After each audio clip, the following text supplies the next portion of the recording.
Is that the camera, Jake? Yeah, that's it. That's it. The For red the red light's light on, up we're there. good. No, there we go. Everybody here? February 6, 2018, Centerville City Council meeting now in session. Roll call. Councilman Meekum. Here. Councilwoman Ivy. Here. Councilman Ince. Here. Councilwoman Fillmore. And Councilman McEwen. Here. All five are here. We just finished, sorry we're a little late starting public. We just finished with a discussion, a work session on some other matters of Centerville previous to this meeting. We'll start with a prayer or a thought from Councilwoman Meekum. Okay, let's do a prayer. Our kind Heavenly Father, we want to thank Thee for the wonderful community we live in, for the wonderful country, for our freedoms. We want to thank Thee for those that help protect it and fight for it. We ask Thee, please, to put a special blessing on our first responders, both city-wide and countrywide, that they may be able to be protected and honored in the way they should be. We ask Thee, please, to bless this council this night, that we may be able to make decisions that would be best for the citizens of our community, that we may be able to work together. And we say this in the name of Jesus Christ, amen.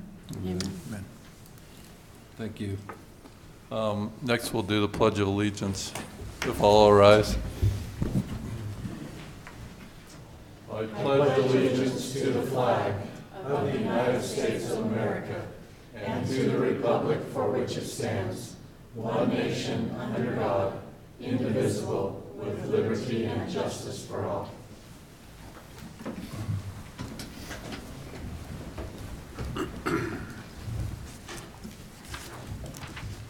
Well, like I said, thanks for everyone that's come tonight. We're at the point now of the council meeting where there's an open session. Any matter that wants to be discussed by anyone that's from the public. If you do have a matter, we just would like it if you try and keep it within a couple of minutes, any matter that you bring up, that you have. If you do have a matter, come up to one of these two microphones here, if there's anything. Speak now or forever hold your peace on that one. Okay, then if there's nothing from the public, we'll go to the business part of the meeting. This is the first item is the January 16th, 2018 work session and council meeting minutes, which was made available to everyone. Do we have any discussion on those minutes?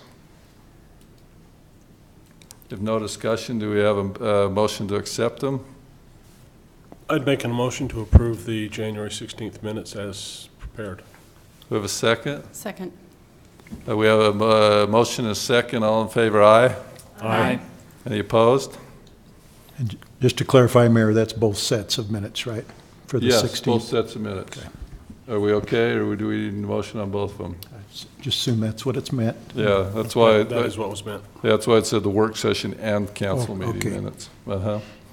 The next item on our agenda is the summary action calendar. There's 3 items on the summary action calendar. That's the purchase of some vehicles for the police department, terminate a warranty for the Schultz subdivision, the Parish Creek subdivision waterline bid awards.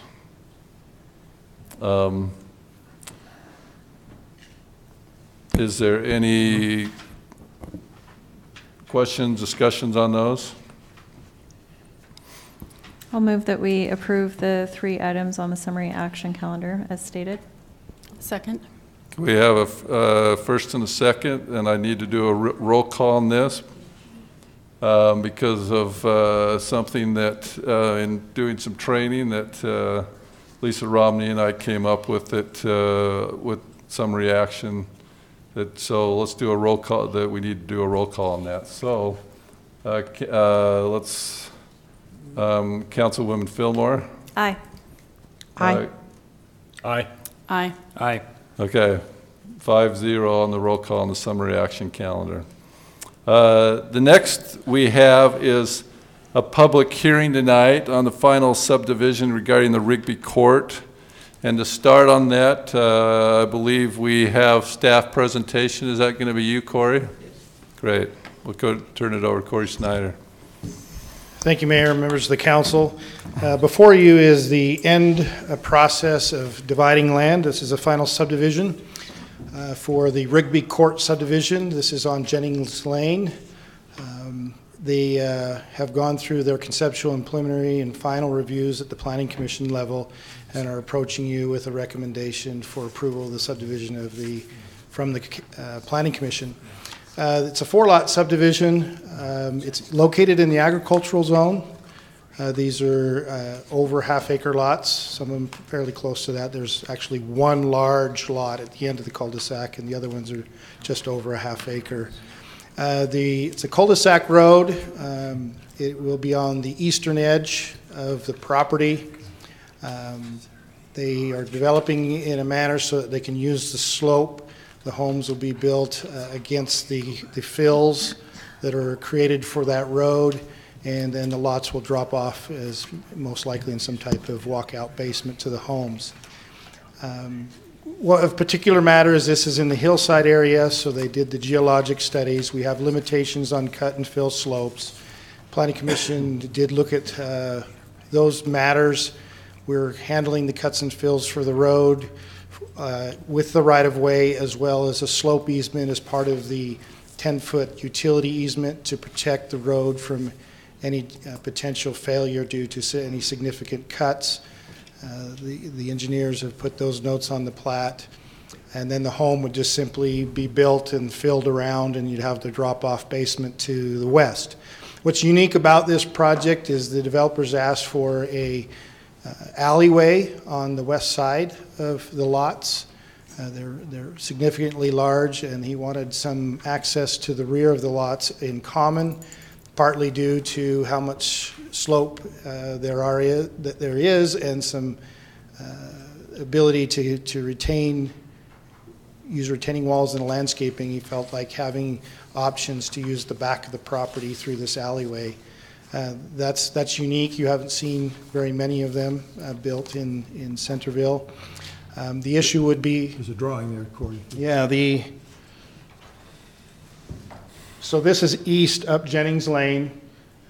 It's a knuckle-type cul-de-sac because they were not able to acquire property on the other side to develop. So it's setting up that if and when, I know the current property owner is not interested in developing their property at this time, at least for the long while, is their commitment.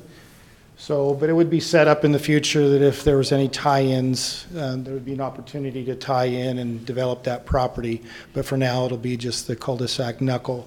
Here's the private alley accessing the back of the lots.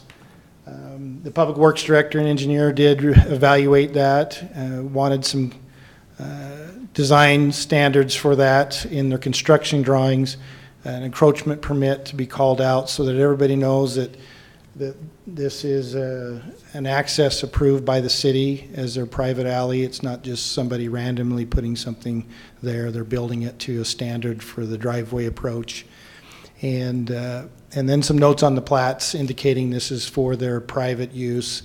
And particularly of note, there was some concern at a staff Development Review Committee level about people maybe operating some home businesses and using some heavy truck traffic and so forth off that alleyway. And so they wanted some notes listed, and the Planning Commission agreed to recommending those notes about the terms and condition of that alley. At the time of the recommendation to you, there were some notes missing from the previous approval of the Planning Commission. They carried that forward in the recommendation to you. I know Lisa has also communicated with the developer, and there was a new plat sent today to the city that included those notes, but I have not seen that plat with the new notes that were recommended by the Planning Commission. But most of the conditions are really setting up for recording. submitting that final paper plat, the title reports, verifying all those T's and I's that need to be dotted and crossed in preparation of recording. They did call out the encroachment permit note that should be now included on that new submittal. The applicant might be able to address that new submittal with you. But all in all, said and done, we don't have any faults on the property, so there's no geologic faults on the property. It's got a lot of sand, so it'll drain really well. And there, we believe it's met the requirements for subdivision approval, so the recommendation is to approve. Questions for our city planner? Bill? What are the fine hash, excuse me, what are the fine hash grid lines along the edge of the road? Right there? Yeah, what is that? That is the fill slope contours. And what was important in the discussing of the engineering is we have a maximum amount of cuts and fills that you can put into the hillside. They come under that requirement. The steepest area is right here on that knuckle, because you're expanding that knuckle out at the same level as the road. That becomes the steepest slope area. And that's why it necessitated a slope easement call out in the 10-foot utilities. We normally have a 10-foot utility where people can run some utilities, but people can also do a lot of digging in there. And this is the slope easement that protects the road from toppling. And so there's some language called out on the plat of no greater cuts than a foot or two, I think is on the note on the plat, to protect the road from having any failure. And then what you'll see is the homes will then move their foundation with the setback in this case, and they'll fill in around the foundation of the home, and that fill will support that roadway also. But we want nobody digging significantly in that slope easement to keep that road from failure, because we're accepting the road at some point in time, so we certainly don't want somebody going in with a backhoe and cutting for failure. So we'll have an easement protecting those grid lines. Now, you said the people on the other side have no desire to be on this. Didn't they own this property also? I believe a family member did, but Fred has told us the history of discussion and the offers on that. He'll probably be able to recap his discussions with the property owner. But any other family member interest is they don't want to do that at this time. And that's part of the issue of how to place the road and what needs to be done to place the road and how we're going to run some secondary water. They've worked out how they're going to run the secondary water now. And so I think they've solved a lot of issues for their development, but it is a pretty costly road for 4 lots when you don't build on the other side of the road. I just had a question if I could. Just in reviewing for the plat notes today, there was a question about whether we were going to specifically reduce the front yard setbacks. Are we recommending that or not? The hillside zone allows to reduce to a 20-foot setback rather than this case it would be the 30-foot setback. That was not discussed during the Planning Commission review. I think their engineer, Scott Bowling, brought that up in the email today, but my response is the Planning Commission has only reviewed it with a 30-foot setback. Okay, thank you. Further questions for Corey? Thanks, Corey. Okay. The applicant is here, Mr. Fred Hale. You have something to present, Fred? I think Corey's done, Fred Hale, live here in Centerville. I think Corey's done a good job with presenting it. That 20-foot setback, I think, is something that we'll probably have to address later or tonight. I'm not sure, but anyway, the access on the private lane, I think, was communicated with Lisa today, and it is on the revised plat. So anyway, that I think if you guys have any questions for me, other than that, I'm good. If you have questions about the bill Bill and Helen's property next door. You know, we talked, they're not amenable to sell that property today. So that's why we developed like we've done. It's not my first choice, but that's just the way it is, so. Anyway. Do you, as a developer, desire the 20-foot versus the 30-foot setback? I would like to have that ability to do, yes. So then I have a question for staff. Is that something that we can just add in tonight as an amendment to the recommendation from Planning Commission? I think you have the prerogative to use the hillside reduction. It comes without an evaluation of staff and the Planning Commission at this time, because we did not discuss with the Development Review Committee a change to the 30-foot setback over the agricultural zone. So in the hillside overlay, it allows for it to be evaluated, and what would the criteria that would be evaluated? Trying to go from memory, I think it is a slope issue, so you have to be a certain percentage slope to get the 20-foot setback, if I recall. Okay. So we can't just decide tonight because we don't have that information. Right, and my gut feeling is that this is like 9.75% slope, so it's on the low end. Mm-hmm. I think you have to be nearly 20% slope to get the setback. Mm-hmm. But I'm calling that right on the fly from memory right now. Okay. So my gut feeling is if I read the ordinance thoroughly, this probably doesn't qualify for the Okay. 20-foot. All right. So it'll have to wait for You know, evaluation. just other question here. On lot 3, you have all that cut and fill there, or the fill basically, which would really help that lot to keep it closer to the road so there's not as much, because when you're going away, you're actually pushing the back of that house out another 10 feet or so, which kind of daylights it, the bottom, the footings. So it'd help in that case. So we can come back to that. That is something that we kind of oversaw when we were going through the process. So we can actually do that at the permit time. I'm not sure, but anyway, I'll have to talk to staff. Okay, Regarding the alleyway, is that just an asphalt path? And that's is an it, asphalt. you're yes. using like a bollard or something, or is it just anyone could drive in onto that from the It street? could be gated at lot 1. Right now, it is just open, and yes, somebody could go in there. But it's a private drive. You could put a sign up there stating that. Okay. So just for clarification of my question, can we put in as a condition that staff evaluates that? I'm just trying to see if we can avoid having to re-go through the entire process of going back to the Planning Commission with a resubmittal.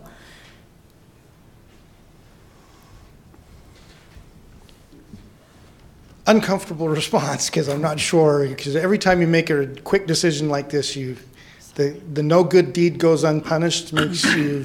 Okay. If you wanted to do, I would couch the condition that if the property qualifies, if you don't want any further review and engineering to be discussed, if it qualifies for it, you could maybe make it eligible to them.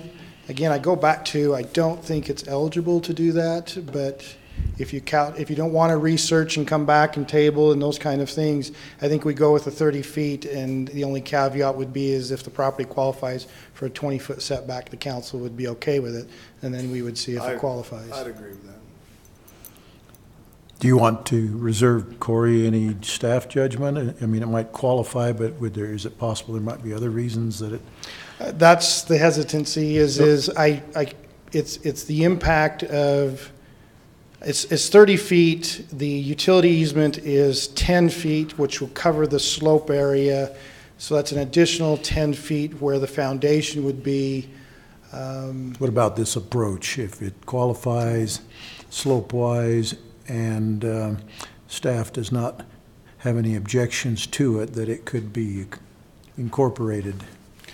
Well, that'll be a fun meeting with the developer. We could pass this as given to us tonight, and then he can come back and talk to you, and it can be brought back for just that one issue. Isn't that correct? I hate answering gut, but I really don't think it qualifies. I think it has to be a high percentage slope to qualify. Is it simply a planning issue, or is there an engineering issue you're concerned about as well? Or does that factor into it at all? It does, it more has a problem when you cut the slope and the stability of the slope than on a fill.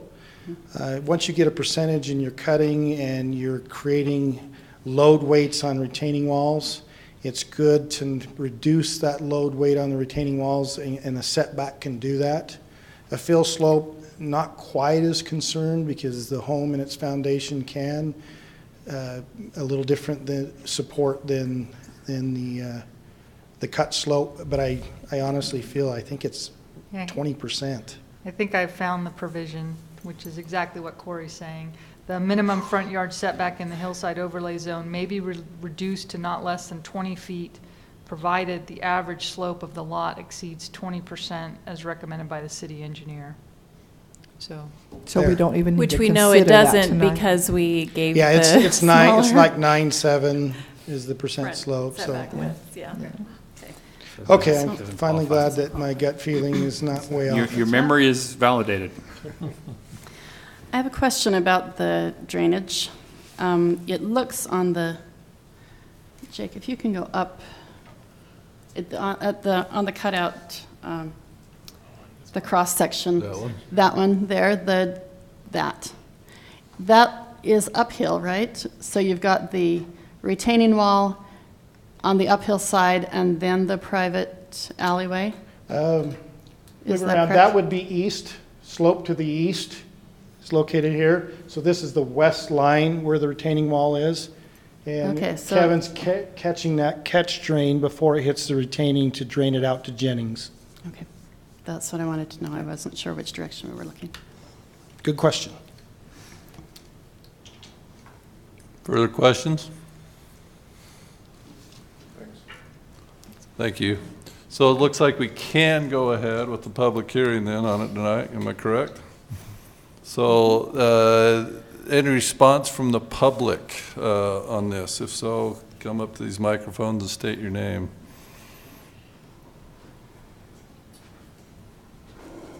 Good evening. My name is Doug Hansey, and I live directly across from this proposed subdivision.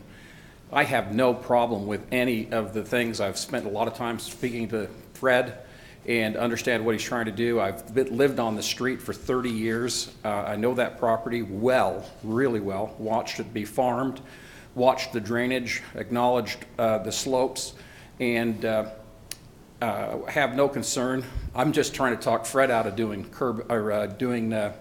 sidewalk, because we live on a street that doesn't use sidewalk, and we quite like that look and approach. Everyone on the street has all agreed that we would prefer to have no sidewalk. But Fred's forward thinking. So at any He's rate- going to tell you his hands are tied by the city on that one. So. Yeah. Well, He let's gets take- off the hook. Let's take the cuffs off, okay? At any rate, it's a charming street. It bodes well for the old port of town. At any rate, no issues with what Fred's proposing. I think, as a neighbor, looking straight across at that ground, he's doing a nice job. I think it'll turn out well. Thank you. Thank you, Doug. Further comments from the public?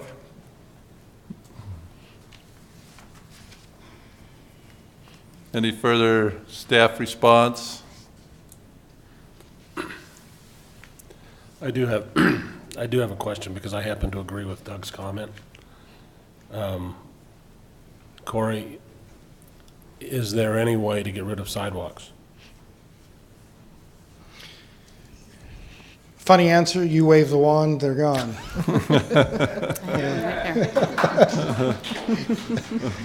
Now the tougher answer, it's not so funny. There is a little bit of handcuffing. If you remember, not too long ago, we did amend our waiver program. It's called the Delayed Improvement Agreement. You can delay improvements under certain circumstances. Also in your amendments, it did call out and say, or if there's an area adopted by the city that does not, designated not to have sidewalks, then you don't have to put those improvements in. At this point in time, the policy is Fred will be putting in the sidewalk. He would have to come to you with a delay. He wouldn't be able to be exempted because we do not have any exempt areas yet. There's talk of the future of some exempt areas, but we have not designated. And so is Jennings Lane one of those areas? That has not been debated yet. So the only in between now is that Fred has to install the sidewalk, so he'll either be with this subdivision or he meets the qualifiers for delayed and either delays them for a period, and in that delay, if it qualifies, I always have to caveat, you adopt Jennings Lane as an area exempt of sidewalks. I know that sidewalks in certain areas are very appealing in settings. They do create a difference in a quaint street from the formal sidewalk. So I think we have to have those debates. But I also think there's the other balance that as you exempt sidewalks, safe routes to school, travel of the pedestrian, the traffic amounts, and I know Jennings Lane right now dead ends, and so there's not a lot of traffic on the road. But those are part of your evaluations first before you designate an exempt area. So, Could I express another view? As a grandfather who's had several little children living with him for several years, I appreciate the fact that they can ride their big wheels and skates on a sidewalk, and I understand this is a cul-de-sac for now, but someday this may loop up and around, and I think you need to give due consideration to the safety of small children, even though there may not be any children on these 4 lots initially, but someday there likely will be. That's so, just yeah, another perspective. You do have the wand. The wand is that you have to create exempt areas, and we don't have any exempt areas yet, and we don't know if Jennings is one of those that qualifies as an exempt area. So we're in that awkward answer moment about sidewalks for Jennings Lane. Doug Hansey again, comment on the sidewalk. The cul-de-sac part would be flat. If you were to have sidewalk, you could easily ride a big wheel. I have 3 grandchildren living in my home on that street, and we have had many a scrape and bruise, and I've had a lot of broken bones from people falling off of horses out in Jennings Lane because it's too steep. To put a kid on a bicycle on Jennings Lane going down is a difficult thing. I ride bicycles and I ride up it myself, and I ride down it quite quickly. So there is benefit to having the sidewalk when children have access, but it's not the kind of street that bodes well for that when I speak in terms of the west to east direction. Okay? But thank you.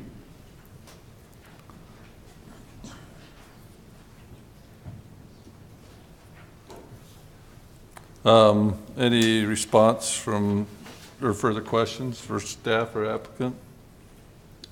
Well, Mayor, if you close the public hearing, I'll make a motion. Thank you. If there's no further comments from the public, then the public hearing is closed, and we can now turn it to you, George, for your motion. I motion to approve the final subdivision plat for Rigby Court subdivision located approximately 150 East Jennings Lane, subject to the conditions and findings set forth in the staff report. Do I need to include, because you received a new plat notes, do I need to add that to, or you're recording the plat notes as received of today's copy? No, staff hasn't had time to review those that were submitted today, so the conditions in here are sufficient. Okay. So my motion trailed off right before I asked the questions. Second. So we have a motion, we have a seconded. Let's start with, I keep calling you Congressman. We're going to have you there I pretty soon. appreciate the upgrade, but kind of ways to go. This is like the 3rd week in a row I think I've called him a congressman. Councilman McEwen? Well, is there any more debate? Yeah, is there any further debate? Okay, so we have a motion and a second, no further debate. We can go to vote. Aye. Aye. Aye. Aye. Aye. Motion passes 5-0. Thank you. Okay, next on our agenda is the municipal code amendments related to the fire code, and I believe our city attorney, Lisa Romney, is going to address that. Yes, thank you. We're just proposing some quick edits to our Title 10, which is our construction code section, I'm still working my way through the 2017 legislative session, and this was just a fix. They made some amendments to the fire flow requirements and other things. But as we talked about it as the DRC, I think it was agreed that it would be helpful to actually specifically adopt appendices A through D. In talking with the fire district, they said they've already adopted these appendix chapters, but in my opinion, it's best for the city to do so as well, because we're reviewing these as part of our building code permit. So we're just recommending a quick change to section 10.03.120, adopting appendices A through D of the International Fire Code. Staff recommends approval of ordinance number 2018-07. No public hearings required. Questions, comments? I was just going to make a motion Okay, motion? that we approve CMC 10.03.120 fire code appendices. We have a second on that motion? Do you want to add the ordinance number? Ordinance number 2018-07. Second. Okay, we have a motion and the second. I do have one question. Further question? One of the items which has caused some amount of grief is the fire code provision that says to have an accessory dwelling unit, you have to have separate heating and a firewall between the areas. I am not capable of reviewing this and picking up little things like that. In my opinion, sometimes these things get put in place by someone who may or may not have ulterior motives and don't provide us a whole lot of benefit.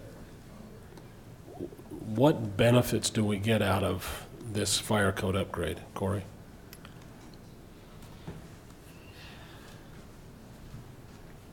Now you really put me in a rock and a hard spot because I'm stepping in between the fire department and what you consider a benefit.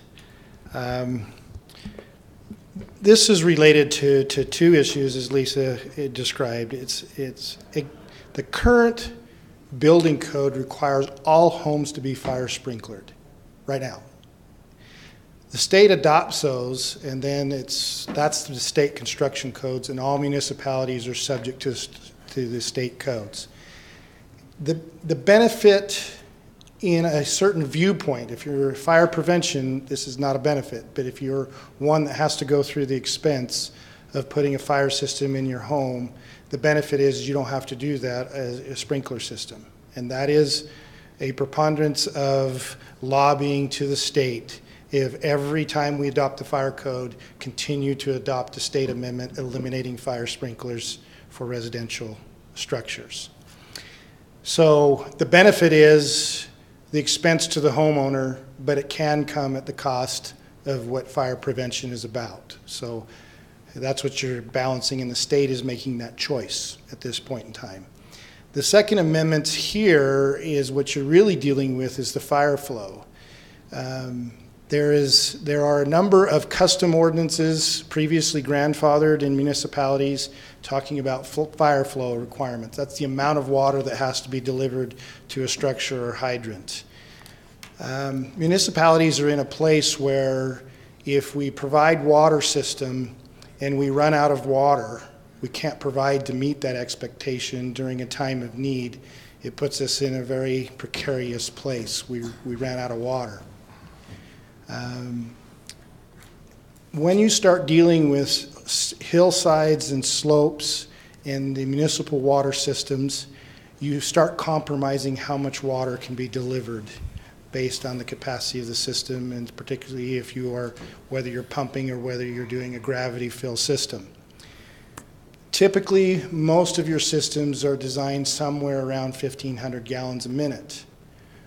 What you have, though, is that you may get 1,500 gallons a minute to a hydrant, but when you have a large home, and we have a few in Centerville, so if we're reaching 7,000 square feet and higher, 1,500 gallons begins to be a place that compromises the draw for the fire flow. So cities on these custom ordinances, which we did not have one, also adopted a standard fire flow from those tables. you're usually looking at, by the time you're reaching 7,000 square foot home, you're reaching over 2,000 gallons a minute, and depending on the pressure and the grades, you may need 2 hydrants and the flow to those 2 hydrants to be looped and get 3,000 gallons a minute to fight the fire. The state has stepped in and said you cannot go over 2,000 no matter what. So anybody who didn't have a custom ordinance, you're now capped at requiring anything over 2,000 gallon flow. And anybody that had a custom ordinance, and this is related only to single family, I think in maybe townhomes or something else, a low number of units. Those custom ordinances have also been amended. So if they had a higher flow rate, they're saying, nope, we're cutting you down to 2,000. So again, the state is coming in and saying, you're capped at a fire flow of 2,000. That will cover most circumstances. So the benefit is the cost of infrastructure to developers and how much they have to build water systems to. The bad side of it is if you happen to have the opportunity to build a larger structure, fire flow may be compromised to the structure. And the state, again, is making that choice for the public. And so some cost benefits, some people don't like fire sprinklers in their home, particularly if they leak. That's a benefit. But you also have a protection and safety, and the state's trying to step in and try to figure out what the balance between the two is. And so in this case, we're not related to accessory dwellings per se, but structures that it could be large enough to convert to accessory dwellings. I would say the benefit is that you can't sprinkler it after a certain size, or you can't sprinkler it at all, and we're capped at the fire flow. So it may make it be a little bit easier if you have a large home to convert to a second unit, at least from a fire flow perspective. But your fire dampers and your alarm systems and your the chimney pattern, the chimney flow of fires are all still in place. So I don't think it really changes much from an accessory dwelling unit standpoint. What about from the perspective of, there's several call-outs as far as road design in here for hydrants, distance, minimums for like a cul-de-sac. By adopting this, do we prevent ourselves from being able to adopt a flag lot or other structure that's going to have one of these minimal condition roads? This is, if we want to bring it up, it's page 4. It's listed as page 483 in the appendices. Fire apparatus access roads.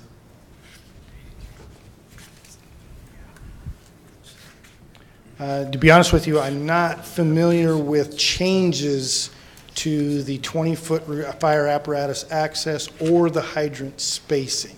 I think he's talking about those different designs. There's some and design drawings there that. Yeah, we pull up this anyway in our Oh. DRC meeting, and the fire department will require one of those. Yeah, I don't believe this is amendment. This is an extension of that section, and those turnarounds and fire hydrant spacings are still the current fire code. Okay, just wanted to make sure in the consideration what Bill's talking about with accessory dwellings.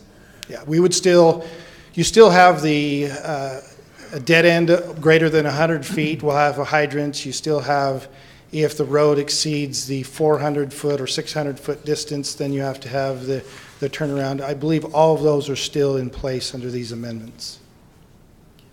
But it is the fire flow. This particular amendment is narrowly focused on fire flows, capping cities from using fire flows. Because what would happen is if you couldn't, let's say your home was 3,000 gallons a minute under a fire flow, and you couldn't reach that, there was always a way to overcome that by saying you could sprinkler. So the cities were saying, okay, you need 3,000 gallons a minute. To get out of that 3,000 gallons a minute, you can sprinkler and cut that in half. What the state is saying is no matter what you use, your marker is 2,000 gallons per minute. So are these state limitations to the fire code? Yes. Or are these new fire codes? No, they are state limitations to the fire code. Yeah, about every 4 years, the state adopts the international codes. There's International Residential Code, the International Electrical Code, and every few years, the IBC updates those. I think it's on a 4-year cycle. And then the state of Utah adopts those and mandates that every city in the state of Utah adopt those. And then the state goes in, because they're generally more restrictive than Utah wants to be, so Utah will amend those international codes and again, mandate that all the cities comply with those state amendments to the code. So that's what we usually use. And then they also allow, in limited circumstances, local amendments, which means we can apply. But if we want a local amendment, we have to go to the state building board and say, we want this amendment. Centerville has not done that. And then just particularly as to the fire code, some cities did, but with these new amendments, the state actually said, we're repealing all of your local amendments regarding fire flow, and you now do not have an option for a local amendment.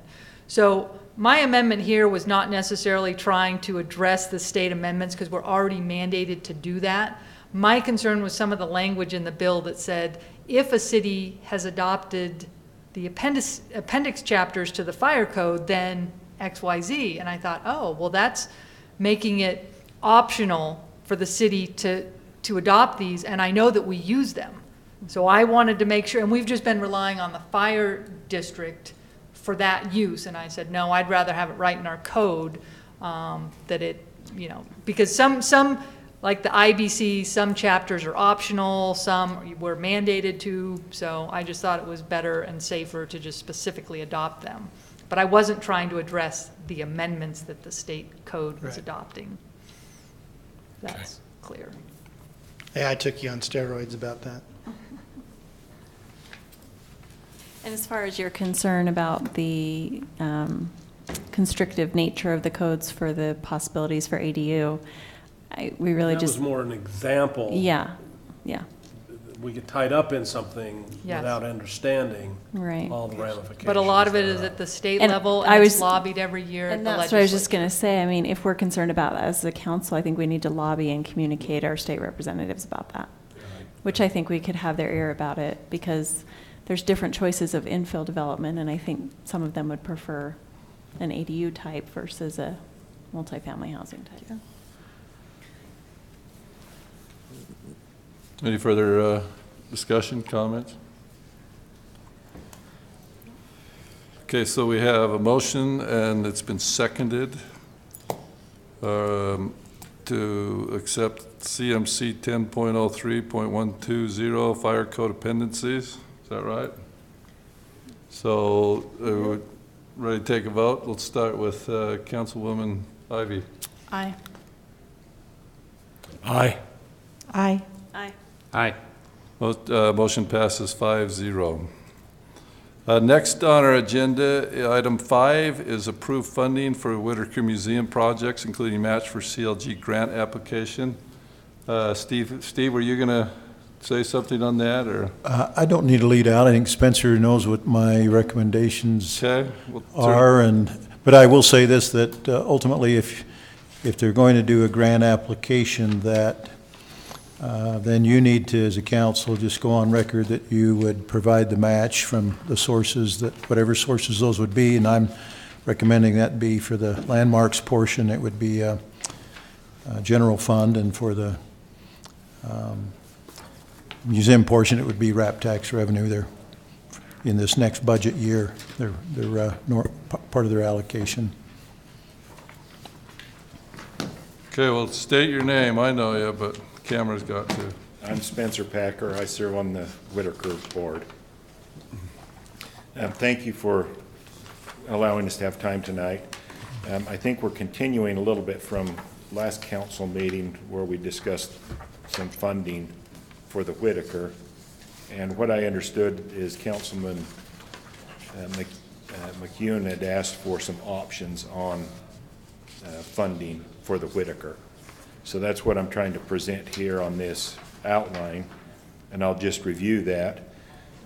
The museum needs roughly $35,000 to complete our current projects that we're working on.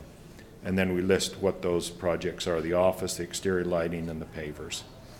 And then we've given 3 options of how to approach this. One is to use the current allocated RAP tax of approximately $17,000 and proceed with the project as funding allows. And that would essentially allow us to complete the interior portion of these projects only. The lighting and the pavers would be pushed back until future funding happens, whether it's the allocated 5% of RAP that you've given us or another source of funding.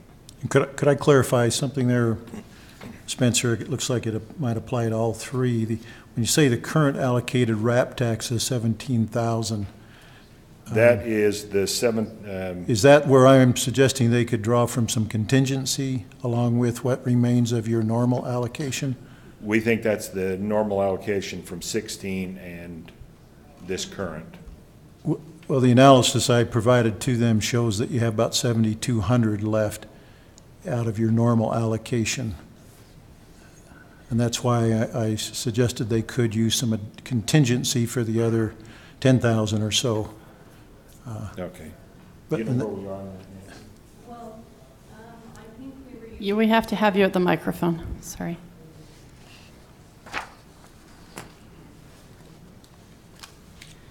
Our understanding, Nancy Smith, our understanding was the 7,000 was the remainder of what was left in fiscal year 17, with 10,000 being fiscal year 18.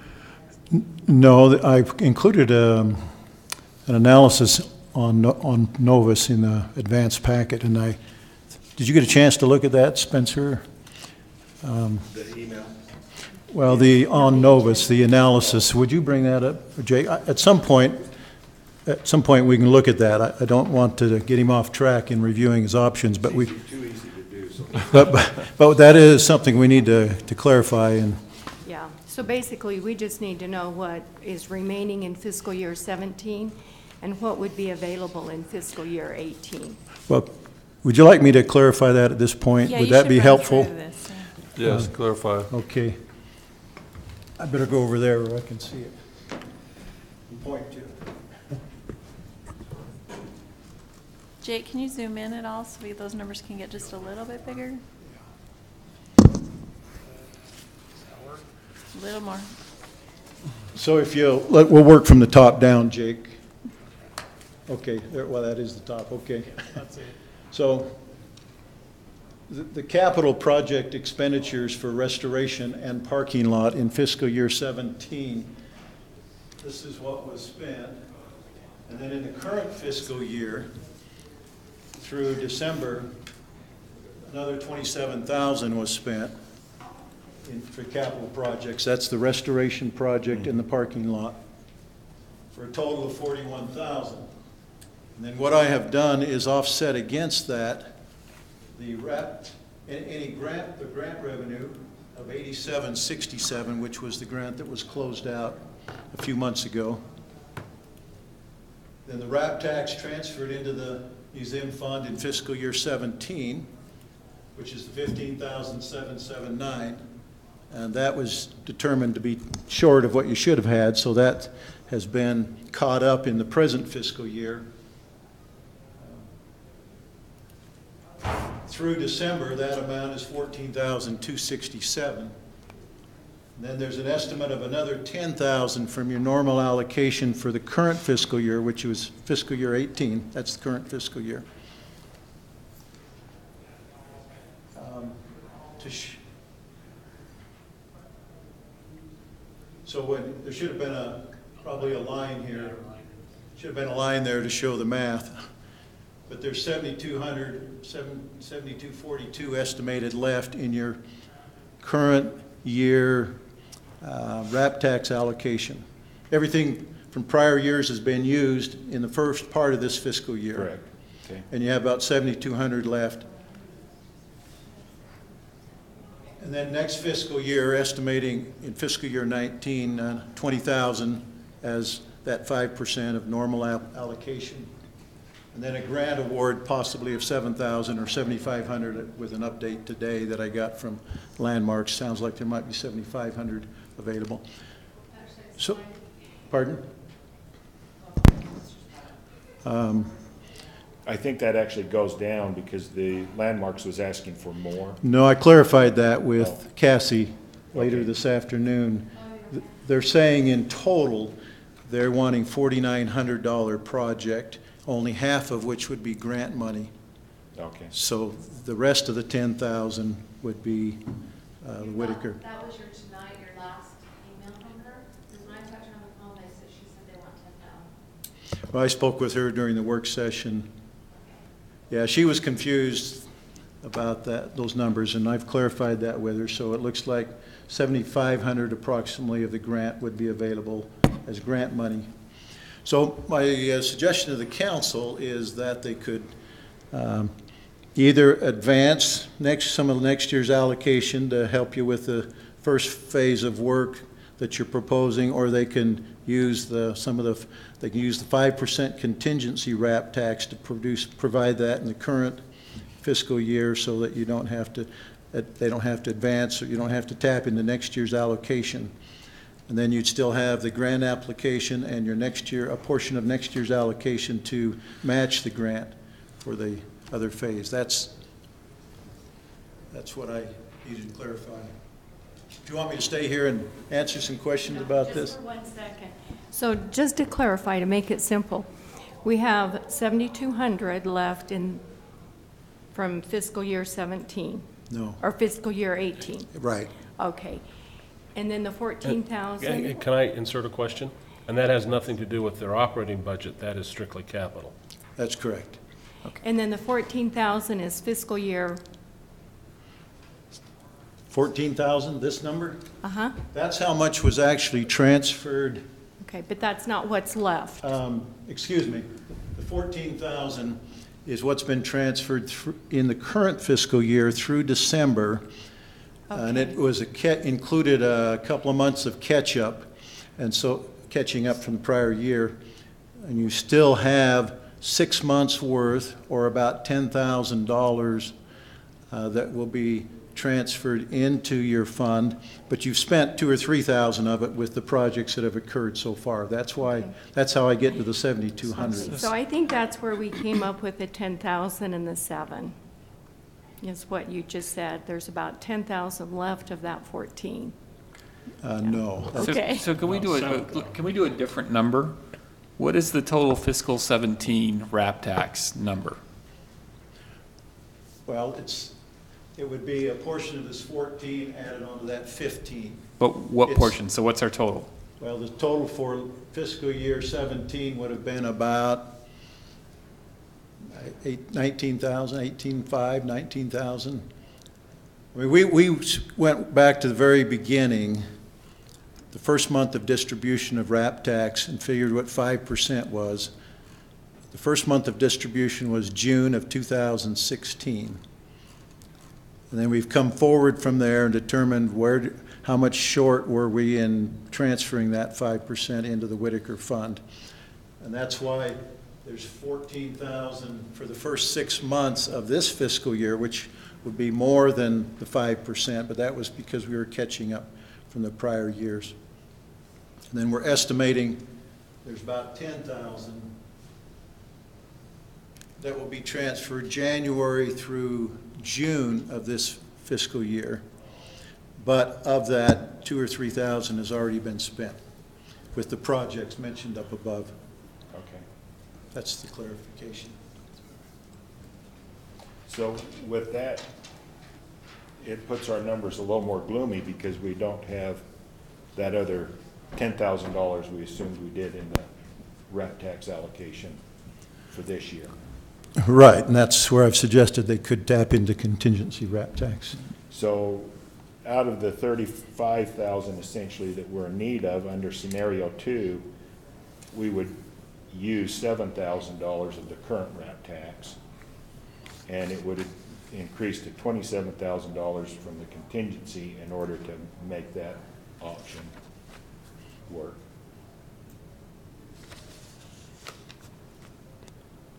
Is that? Well, I just want to make sure we don't misunderstand what 17,000 means. What does the 17,000 mean? Well, from your analysis, it doesn't mean anything now because we're $10,000 short Okay, from what we thought we had. yeah, So it means that if under scenario 2, we use the RAP tax that we're given, the balance that we would need from the contingency would increase the 7 that we have already plus a contingency amount to come up to the $35,000 that we need. right. So all of your 17s change to 7, so on that option 2, we go from 7, it goes down to 7 and up to 27,859 is what you're saying. So we're shifting 10,000 across. Yeah. Yeah. So under option 2, the result of that is that all of our current projects could proceed right away with no delays. And then option 3, given the change in the numbers, we're applying for some CLG monies that would give us essentially an additional $7,500 Right. that would come into the city coffers, but we don't have the funds to match that out of the current fiscal year, but as of July, you would, and the grant contract wouldn't even be effective until about June. Right. So I think timing-wise, if you're going to apply for a grant, which I recommend you do, the 12th or something. then you would have some of next year's allocation used as the match on that, and you'd have some of your allocation left. If you get the grant, you'd still have some of your next year's allocation available for other projects. If you don't get the grant, then that's where you'd have to use most of next year's allocation for that second piece of work. Right. And at that point, if you want other projects, you could request contingency again, RAP tax contingency from the council. Correct, yes. So under option 3 is that we don't have any guarantee that we will get CLG monies. We're obviously hopeful. It would delay part of the projects until later summer, but the advantage is that it's an outside source of funding that we could pull into the city. And then Steve presented an option in the packet.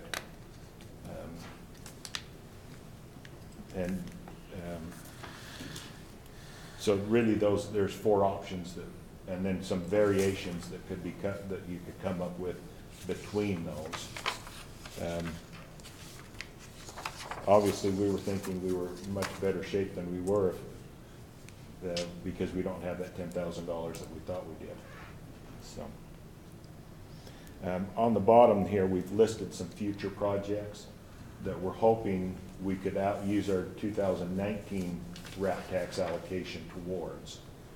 So if you choose to give us some contingency monies to complete the projects currently, then we could proceed with these with our future RAP tax allocation of 5%. If we only receive a portion of contingencies, then it pushes these projects just further down in time before we could complete them. So there was one item on here that kind of piqued my interest, and maybe I'm unobservant when I'm in the museum. What is our fire suppression in the museum right now? Nothing? There's a hose bib on the north side. Seriously? That's all we've got in a public building is a hose bib? We don't have any fire extinguisher in there at all? I don't think we do, yeah. We talked, and I'll say that's a little bit, I mean, that's a minimal dollar amount. We got pretty well wrapped up, and we talked about fire extinguishers previously, but it just got kind of neglected. Lisa, quick question. What's our liability operating an open access public facility with the hose bib as our fire suppression? I'm being sarcastic. No, I'm being serious. So I'm curious to know. I'm can- just surprised that we don't have should probably anything try to there. get some fire extinguishers. Okay, thank you. One in each room, let's say. I think we can talk with the fire agency and the police chief and Okay. see what's appropriate. and I what it's- think 1 per level is what's generally required commercially. Yeah, I don't even think that one factors into a budget. That's just a But straight then you have to liability build thing. in somebody to come and check those fire extinguishers every year. Don't we get Don't the we do Isn't that that now? what the fire department They does? they can walk across our new path we're building when they check the one out here in the hall, right, and go over there? Spencer, on this storage unit needs, is that the storage unit that we've been talking about with the newly acquired furniture? That's part of it. We need to address storage needs for the future, and that's really what has come up. Just for council information, B.H. Roberts' family has donated to the museum multiple pieces of furniture, and it was a take all or none scenario. So right now we're in the process of negotiating, finalizing some paperwork so that we'll take that collection, which has some significant historical value. The problem we have is that we don't have a place to put it all. So we're required to store it until we can figure out which pieces are applicable to us, and then what we do with the balance of the pieces. Plus storage needs that we've had all along that we haven't really addressed, haven't had any funding to address. So we'd like to kind of create a plan, and where do we store, what do we store, and the bylaws that we've passed recently will help us in generating that longer-term storage plan. I would really encourage that the CLG grant be considered for that storage unit need issue, if that's possible. I don't know if it'll qualify. I'm not sure it would qualify because it's not the structure itself. It's not structure, it's a safety. They've given us a little latitude on some of the safety type items. It's, I don't know, the extinguishers are probably a minimal enough amount that we can achieve that somewhere in the budget. Okay. So kind of the question I asked last time, I'm going to ask it again and see if it's changed. If the funding were available and you could get a go on taking bids and accepting bids, work could commence and be complete by what date? What's our crystal ball? Yeah, I would say midsummer, knowing right now contractors are running way behind and they're hard to get. Fair enough. Did we think that we were going to be able to have some volunteer work for the paved pathway? Or did we want that done only professionally? We had some work done by an Eagle Scout project, and they did a very good job. But the difference between the professional job and that very good Scout project, part of our funding is repairing several areas of that original Scout project that it's separated and hasn't quite held together the way we'd hoped.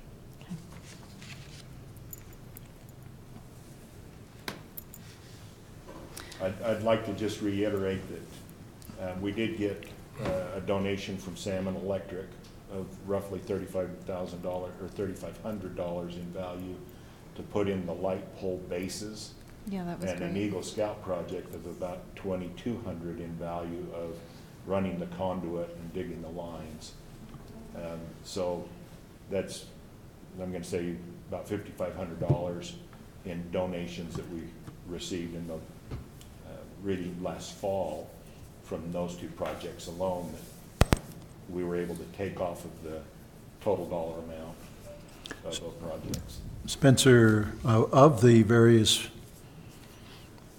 items you've identified, what would qualify for the grant in your opinion, or your best guesstimate? I've actually placed a call to Don at the state. He allowed us to do some sidewalks under the grant because, one, they were so close in proximity. We're thinking that, or hoping that this balance of the sidewalk is just a completion of that original element. It would be a judgment call on his side whether or not it would qualify. And the same with the lights. Both of those have a safety element attached to them, and I think that's what swayed him to allow us to do the sidewalk. We're hoping that he would allow some for the lights. We're not certain that that would qualify because the general premise has been that it's attached to the building itself. And so we know definitely that the interior work would qualify. It would. The struggle we have is that we can't start on that until Yeah, so the difficulty is midsummer, the and it timing just of that. delays the use of that office area. Yeah. So Well, I like option 2. Yeah, I was going to say, need to have some discussion on what the funding we're approving today. I'd like to Definitely say talk that about option 2. in reading through the plan that was provided in the staff report, that seemed the most prudent way to go about it. Find out about the grant and then go from there. And then he says here in the last sentence of the second paragraph, after just listing the numbers in the background, the remainder of the first phase of work could be funded by either advancing the use of the portion of the museum's 2019 RAP tax allocation or authorizing use of RAP tax contingency funds. I think either of those are legitimate options. The thing I like about having them use the money that's available now and then maybe forwarding some RAP tax, some of their 2019 RAP tax allocation, I would feel more comfortable with that, simply because what we talked about last time, I think we should first put a policy in place about how to accept applications and requests for that contingency, because we do have multiple interested parties, and I think we should just have a standing policy about inviting the multiple interested parties to submit for that, and then have some sort of process to decide. So I would be in favor of forwarding prematurely the RAP tax allocation that's already designated to museum and getting it to them early.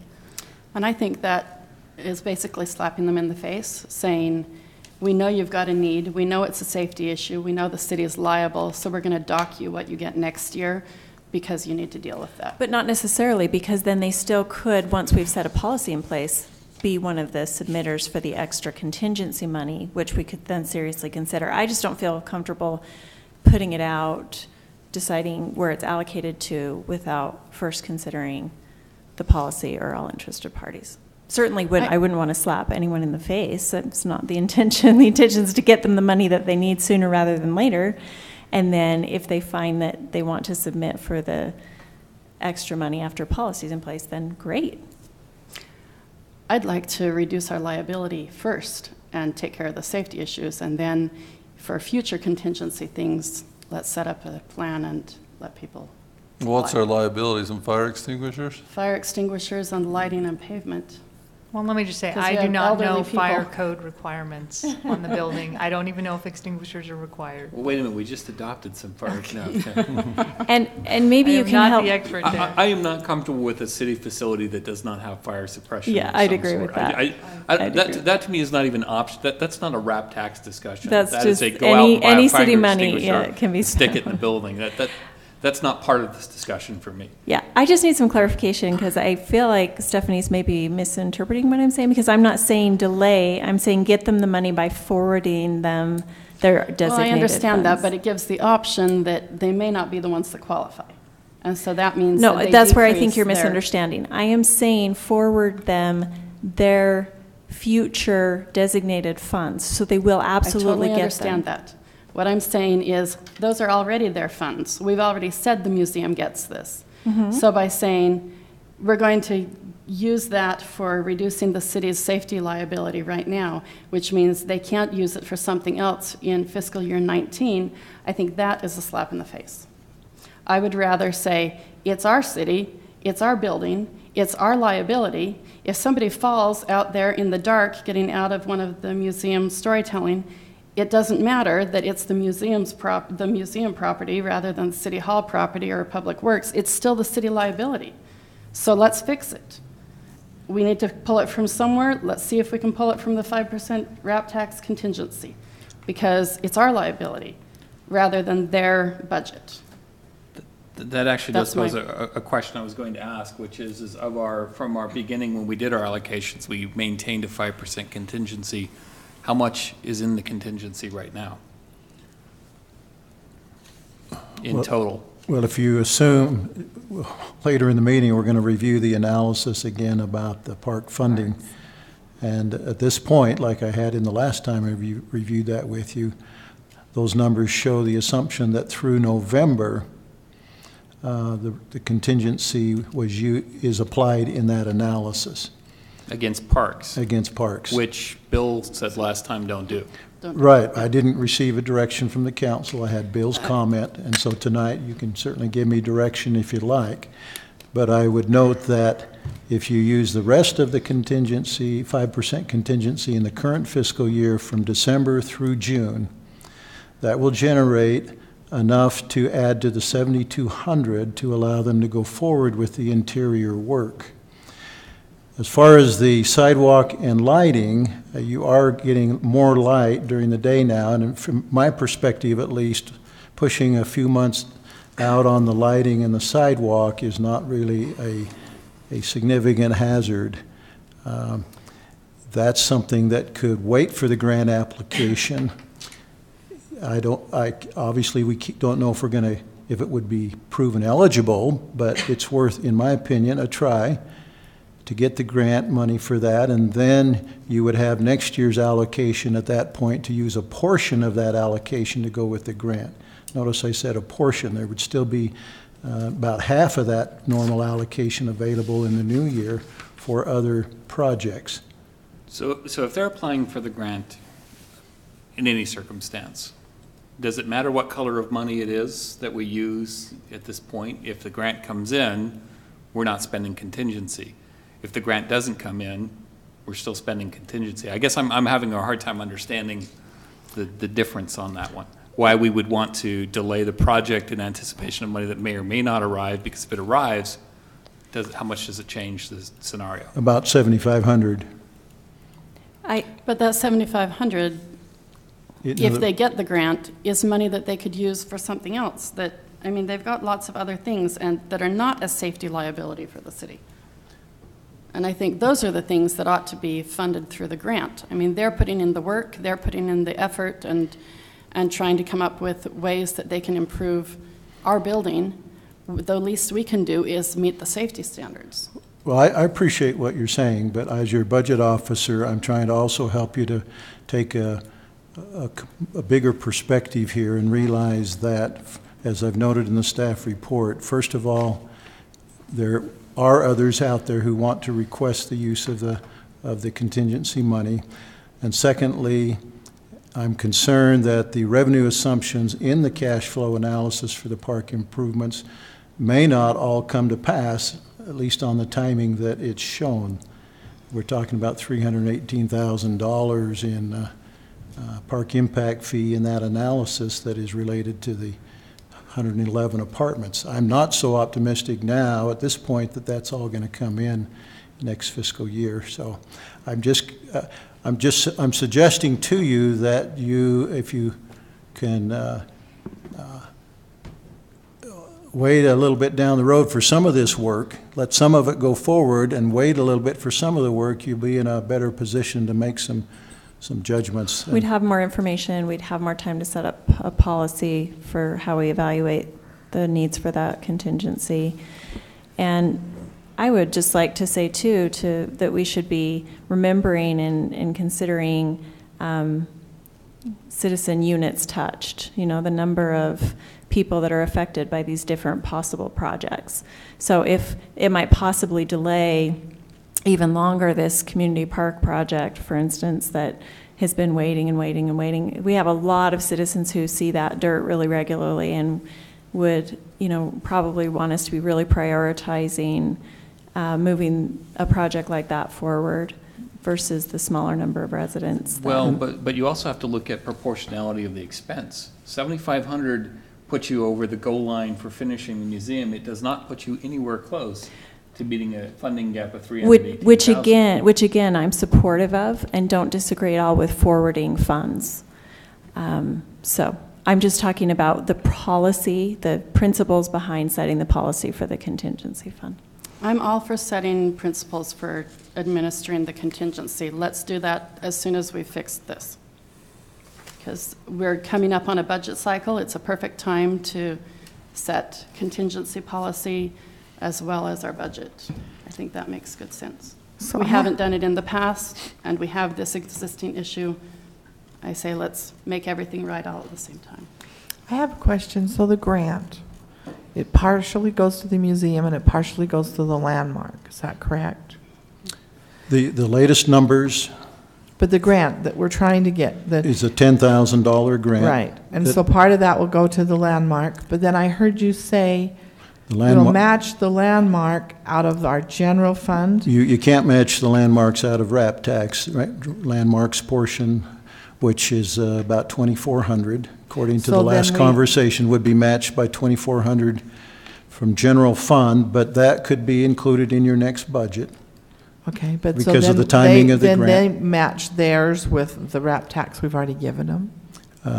No, their portion of the grant would be matched with a portion of next year's normal RAP tax allocation, because the grant would not be, you cannot start incurring expenditures under the grant until you have a grant contract, and that's probably June.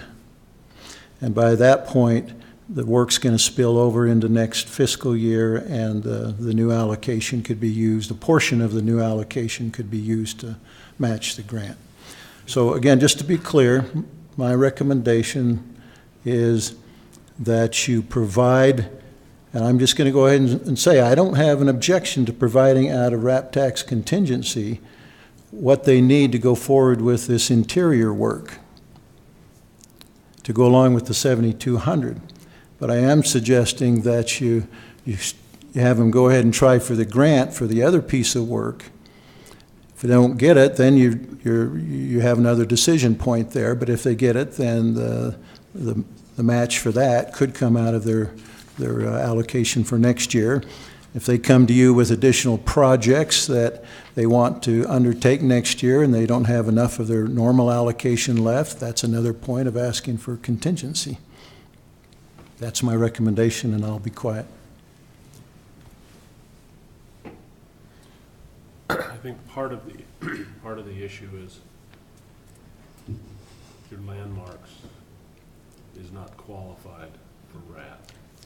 That was just my question. When you said that, I kind of went, so I realized that that's what that is now. But it does mean Landmarks gets money for the projects that they have, which I quite appreciate, with a lot less work than Whitaker has gotten money for their projects, because they've been going out and finding ways to find a match. So sometimes that's been their personal labor, and sometimes that's been donations that they personally went out and drummed up, and sometimes it's been some RAP types. So I feel like we've asked a lot of our museum board, and they have given way more than they should have. Not that I want you to all quit, but we ought to acknowledge going way above and beyond the call of duty in service of our city and step up and fix it. Just fund this project. We have some money. If we have the 300 some odd thousand of a deficit and it's going to cause more delay, this little bit of amount is not going to make a huge difference in when we can award bids for other phases of the community park. Stephanie, I'm not trying to be difficult. I just like to always make sure that we're deciding things on some principles that we try to stay consistent with. So to your point about all the hard volunteer work and time that this magnificent board has put in, I'm also remembering, though, that when the Trails Committee came in and asked and had put a lot of work in and wants to put a lot of work in on a new trail, and they asked for $3,000, I recall. And you had a problem with that, and you told them they should go fundraise that. I have a problem with the project on that one. And I said so at the time. I was pretty vocal about it. I think the other difference is the number of hours put in by the museum versus Trails Committee are here and here. Not to disparage the Trails Committee, because I'm not. The hours put in by the Whitaker board versus the Trails Committee are here and here. Not to disparage the Trails Committee, because they are trying, but I don't think they have the hours in comparison. Right, but the Now, museum. they might when they get up and build it. And the museum is getting a 5% regular annual allocation of the RAP tax, which I think is that tip of the hat. That it is that appreciation. It is that thank you for this great work you're doing on this building. Well, I think it's more than that in so much that how long has the museum been owned now? 97, 98? What's the actual year on that? 95. 95? Okay, so this museum has been a city property for a very long time, but the bulk of the major improvements have come over the, and I'm not saying there haven't been improvements all along, there have been, but the bulk of spending to kind of true up the museum to make it the facility it should be have come in the last couple of years. The way I'm viewing this is, sure, you can always ask for other projects, and I don't think people have a problem spending money if it's put in front of them and said, what would you like to do more? But I look at this as a true up that gets the facility, the term finished doesn't quite work, but at least complete, whole, as a functional museum, fulfilling its function, having its museum director on site. I don't see that as being a negative for the city. And really, where we're talking about a pretty small amount, I think we can get this out of the way and move on. And as far as to the topic of contingency by nature is, to me, is not something that you put a ton of administrative guidelines around, because then it's just an admin function. Contingency should be somewhat at the discretion of the body that's administering at that point, because we don't know if by putting down administrative guidelines that we're discouraging a potential RAP tax use, because they look at the filter and say, I can't get through that because these are the guidelines necessary to apply. I would prefer if somebody came in and just said, hey, we have this, we think it qualifies, what do you think? Sure. I don't want to stifle the creativity of someone asking. Sure. Steve, let me ask a question. The 5% annual contingency that we give to the museum, can that only go to capital improvements and not administration of programs? It can go to facilities. I think Lisa will tell you facilities. So that's probably buildings and grounds. I think mostly capital improvements Yeah, and some capital maintenance is the issues interpretation we're taking. Now, let me just clarify something, and strictly for the sake of history, clarifying history. Yeah. When the museum reopened in, what year was it, 2015 or 14 or 13?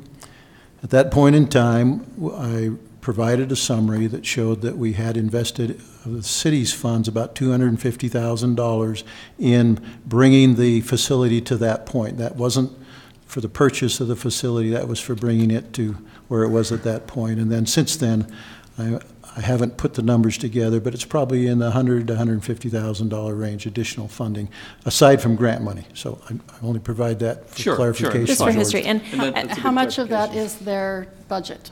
Pardon? So that's their budget that you're saying? No, that's the money for capital improvements. But has that come through as part of their museum budget? Is that money that was fundraised for capital, or is this coming strictly from general fund? That was general fund money. General fund money. General fund money. And I want to be clear that I am really thrilled with the improvements to the museum, and I'm supportive of the museum. I'm just maybe being a voice, maybe I hear from different constituents than the rest of my fellow council members, because I hear fairly regularly concerns about the balance of the amount of money spent at the museum versus some of the other needs that people also feel passionately about. So maybe they need to come here and be more vocal, right? But I'm speaking up for that and saying that I like the idea. So they feel like 5% to the museum is too much compared to 85% to the But parks? other needs besides parks as well. Okay. So specific. Well, yeah. And I agree with you. Every demographic in the city is going to have their project. There's a lot of people who say we spent way too much money on a performing arts theater. I think they all have validity for different groups of people, and if we're going to accept the fact that we do have different demographics, we need to try and cater to as many of them as we can. Right. Otherwise, what's the point of being a city? Right, but again, I'm just wanting to take the long view and say I appreciate staff's report in saying maybe just take advantage of all the matching funds that we can, let that come in, and then considering that we have that 5% coming in annually, and there's going to be a limited amount of things that those funds can go to just keep going along exactly as we have in using the available money that's designated. So let me try throwing out a motion. I'm going to do it as two separate motions, because I think one we're going to have no disagreement on. First one is to instruct staff to get the fire marshal or the police chief or whoever needs to review the facility and get us the proper fire suppression as required by law. Whether that's a fire extinguisher, 2, whatever. That's a this week kind of problem. Fund it from general funds. I don't think that should be an issue to me. A second. Okay, so we have a motion that do whatever we need to do to get it to be compliant with fire code. For a public access space. We have a second on that. I did. Yeah, I we do have a seconded, second, I said. Any further discussion? So does staff have a problem with just saying from general fund, or do we need to be more specific, like council contingency, or should we say RAP tax contingency, or? Well, Can I just interject? Can you come up to the mic so the 2 or 3 viewing audience at home will not miss your comment? You mentioned coming up to fire code, it's impossible for that building, so maybe just clarify. So my clarification would be, right, so we have So the is proper it- amount of fire suppression equipment on hand for a public access space. So to interpret that, if that's a fire extinguisher or 2, but a hose bib on the north side is not making me comfortable right now. Spence is a contractor. Can Is you- that a fire extinguisher on each floor we're talking then? Is that what our motion needs to be? I think we should seek the counsel of the fire authority as well. I would be specific enough to say fire extinguishers. If you say suppression, it means sprinklers, it means a lot of other things that you don't. So how about I'm in agreement with you. Let me restate this. Let's have staff consult with the proper fire marshal or authorities responsible for the recommendation on firefighting equipment, whether that is fire extinguishers or otherwise, that will reduce our liability in that building. At least bring us on par with our other facilities in terms of our ability to keep the public safe. I mean, frankly, I'm just shocked that we don't have a fire extinguisher in the building.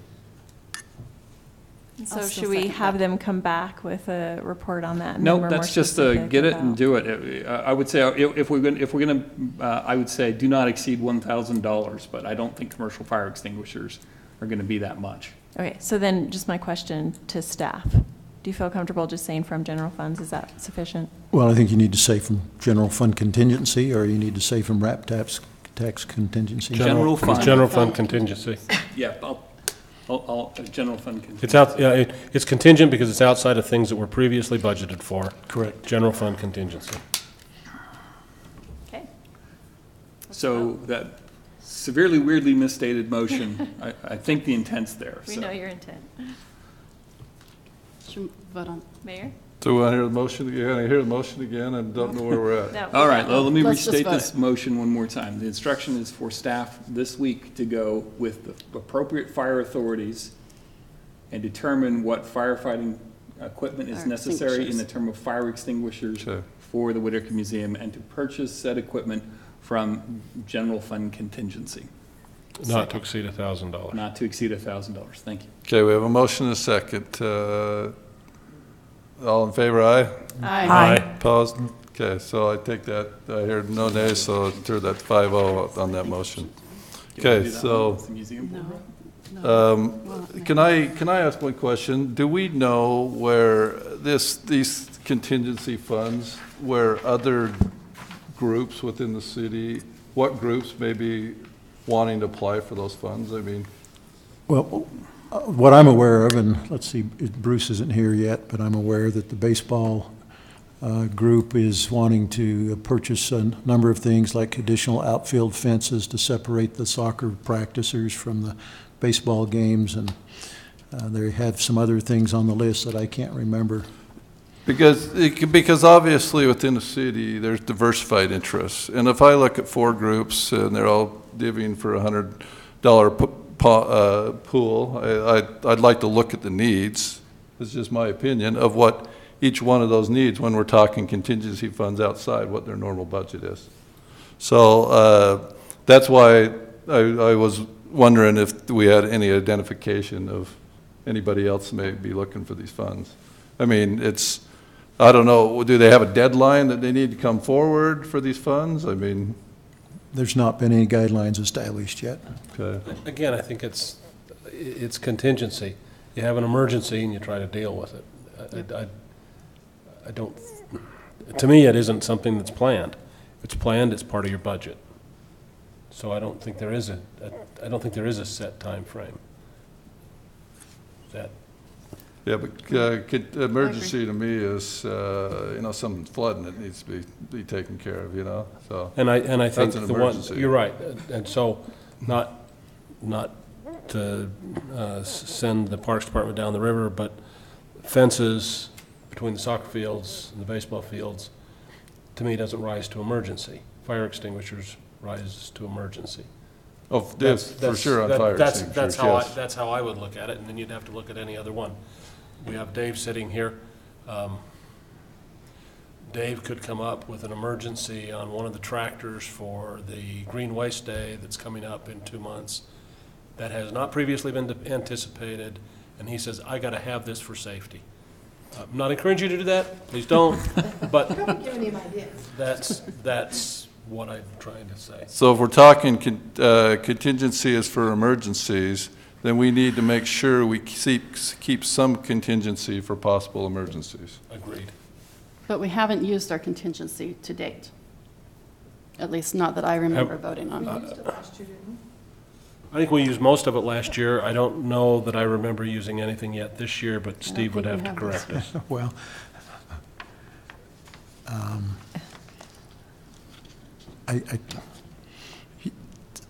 the analysis I gave you made the assumption that through November, any of the 5% contingency was applied towards the park funding. The analysis and projection. Okay.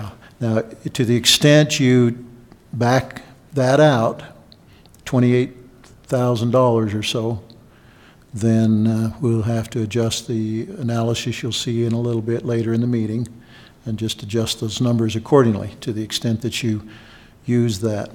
Now, with this qualification, as I said, from December through June of this current fiscal year, there's going to be about $11,000 of contingency that isn't programmed in that analysis.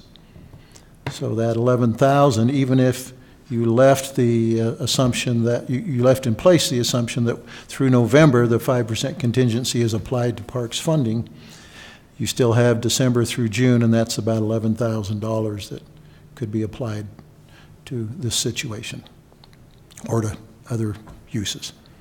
So we did spend part of it. We did tentatively commit to spend part of the contingency. Well, no, That's why I put the asterisk on the analysis, was to point out that that's the assumption I was making. Okay, so it isn't committed.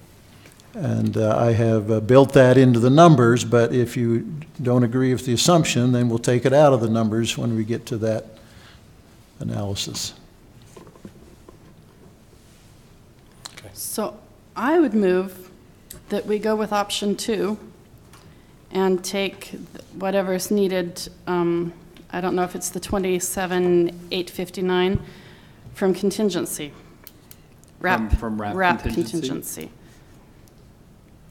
I don't know if there is that much in RAP contingency. There's not.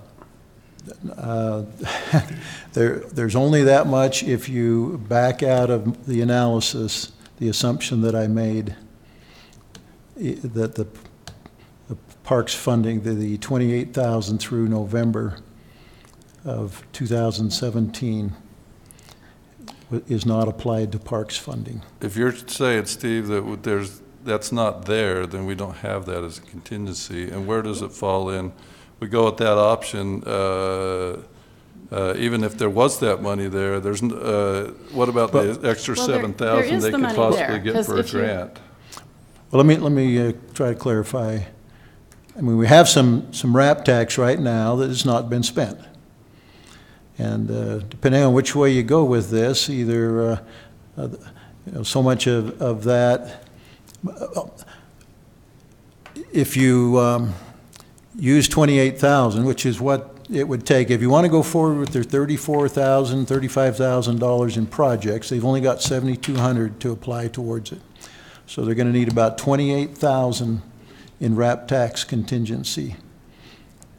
And so that would be essentially all the RAP tax contingency through November November of 2017.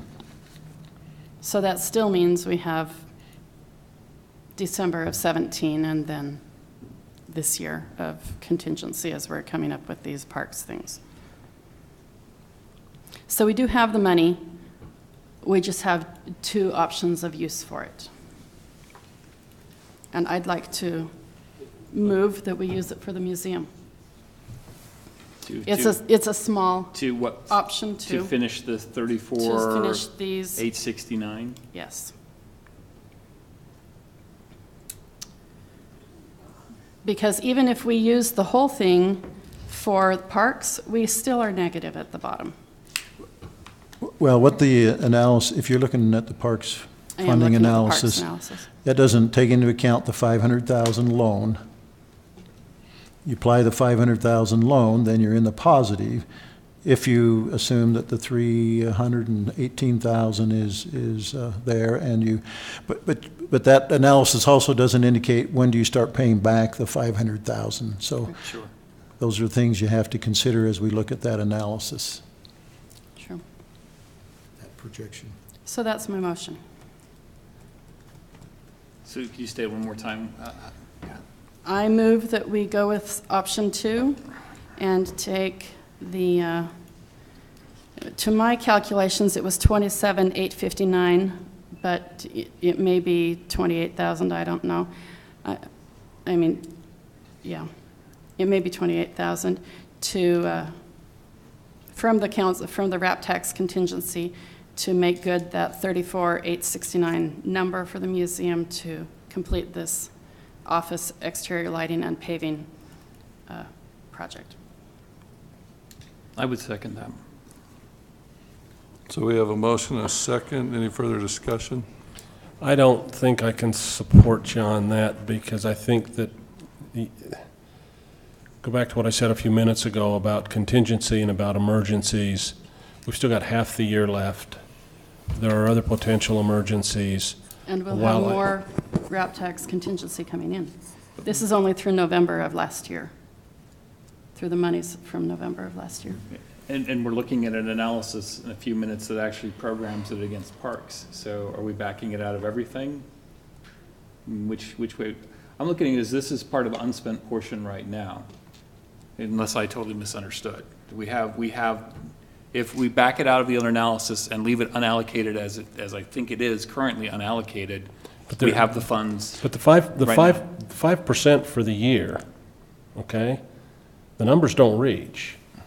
I mean, I'm just trying to find the number, and I'm having a hard time finding the number in the budget, but the RAP tax total number for the year is about $480,000. 5% of $480,000 is $24,000. No, that's too high. That's too high. The 5% is about, in the current fiscal year, about $19,500. We're saying about $20,000 next fiscal year will be the 5%. Okay, well, we're off. We disagree a little bit in numbers, and I'm probably wrong. You're probably right. Still, $27,000 exceeds, whether my number's right at 25 or your number's right at 19. $27,000 exceeds a full year's worth, not 6 months worth. Oh, right. But I'm taking my number from the cash flow analysis for park improvements, where the asterisk is that says, assumes city council approves use of the 5% RAP contingency through November 2017 for parks, or 28,541. Which is from June. 2/3 of the way down the page. Which is from June of 2016 through November of 2017. So it's the RAP tax contingency It's for a year a and year a and a half. half. Right. It's prior year. Right.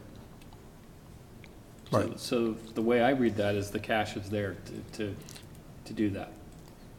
The cash is there. What it means is if you take $28,000 and consider that you're spending it instead for this, then what it means is of whatever we've got now as RAP tax, there's $28,000 less of it that you can apply in this analysis for parks.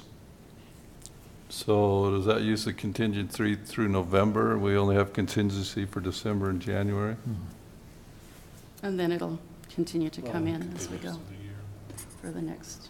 I guess I follow the principle, and I don't vote here, but I follow the principle of anything, whether it be a city, an individual, or business, you always have the 6-month slush fund. And so I think it's sound financial principles. The museum operates on a couple of days slush fund, if that. So, anyway, I've made my motion and George has seconded. Okay, we had further discussion going on it. Bill commented, I commented. Any further discussion? So I guess this comes to the point that Tammy's bringing up about contingency. If we're calling it a pure contingency, then I guess we would have to develop some pretty good guidelines, and it would not be for the purposes of having people come and trying to expend those funds in programs. If we're looking at it as contingency parentheses discretionary, then this makes legitimate sense. So I guess that's part of the discussion point is for the other council members is which is it? Because I think one it precludes the use of the other. And I prefer to go with the definition of contingency parentheses And discretionary. my point is that whatever definition we decide to go with, I'm going to be fine with. But that's a discussion for another night. And so that's why tonight I just felt more comfortable. I really agree with and appreciate the order and the numbers that Steve has laid out here in the staff report, and just waiting. I mean, this safety issue in front of the museum's been there for a long time. The work. It's in back. At the museum, excuse me. The work at the museum has been progressing beautifully, but at the pace that it has over the years, which is just it's project by project and not too speedy. And if people have a problem with that, that's fine.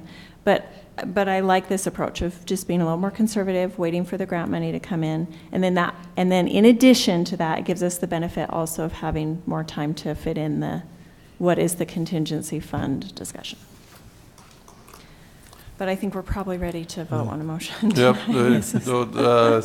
No further discussion, then we'll vote on the motion, and it's been first and seconded. So we'll start with Councilwoman Meekum. Robin? Wake up, wake up. I can't answer that. Bill? Do we need to restate the motion? Nay, I can't support it at this point. I think I can support part of it. I'm willing to come back and go part way, but I can't support the whole 27. Do you need a motion restated, Robin? And Mayor, could I just make sure you understand that I'm off, from my perspective, if you use some contingency to allow that phase to go forward, the interior work. That's what you recommended here. I mean, Yeah, I said either advance or from the next year or forwarding. use enough contingency so they can go forward with that phase work, but then go ahead and apply for the grant and see what happens with that. Right. So just to clarify. Does this motion, does it cover, are they still going to apply for a grant? They've still got tons of. Well, this Other motion needs. is, from my perspective, this motion is just defining that the funding source is it's existing funds and existing contingency that's been amassed. Okay. Councilwoman Meekum, do you need the motion restated? Yes, please. Please restate it, George, in your words. It's my motion. Sorry, Stephanie. I move that we adopt option 2, which is to use the 72, and I forget the numbers after that, thousand that they have left in their current RAP tax, and add to that the needed roughly 28,000 from RAP tax contingency to meet the total 34,869 to complete those 3 projects at the top. I think that we've waited long enough for Lisa to have an office, and we have liability issues with people going out of the back of that museum. I think it meets the need of emergency. So the motion is, they have around $7,200 of RAP tax left. Use another approximately $28,000 from contingency. That was, and Councilman McEwen seconded that. We have a nay from Councilman Yance, and now it's you, Councilwoman Meekum. I'm going to vote yes because I am concerned about the liability issue for the city. I don't want to take it away from baseball, and I do think there's some maybe safety issues there too, but I do think we're setting ourselves up with the danger right now. So I'll vote yes. Nay. Aye. Aye. So the motion passes 3-2. Okay. Item number 6, where we need to review the bulk green waste alternative program. I think Steve was here, and also Dave Walker is here as well too to discuss that. So Steve and Dave, we'll let you guys handle it. Well, maybe let me kind of set the stage here and frame this up so we can decide how much time we really need to spend on this, what issues we need to cover, because we did spend a lot of time a year ago, as you know. And so unless you are questioning questioning the decision you made last year, then we don't need to really dwell on that. So are you questioning at all the decision you made last year to make a change this year? Okay. I didn't vote for it last time, so. Because you weren't here? No, I voted in opposition to making the change Oh, last time. okay. I think I did too. But it's not enough to bring it back up. So. Okay, so I think what we're focused on doing tonight then is reviewing the operational plan with you, to see that you're comfortable with that before we advertise it, and then to see if you're comfortable with the public message that we've drafted that will go out, and any direction you want to give us about that public messaging. Did the message that you put out that was going to go out in the utility bill insert, or in the water bill insert, go out? No. I replied in an email to the council that after getting significant feedback, I thought we should bring it to this meeting and review it with the council so that you're comfortable with the message. So I did redraft that bill and incorporated much of what you had suggested, not everything, but much of it. And that was attached today or yesterday, and I sent you a text that said I had done so, hoping you would look at it before tonight.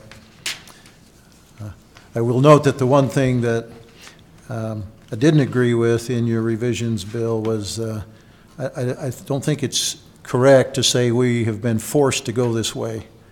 And we haven't been issued a citation, we haven't been threatened.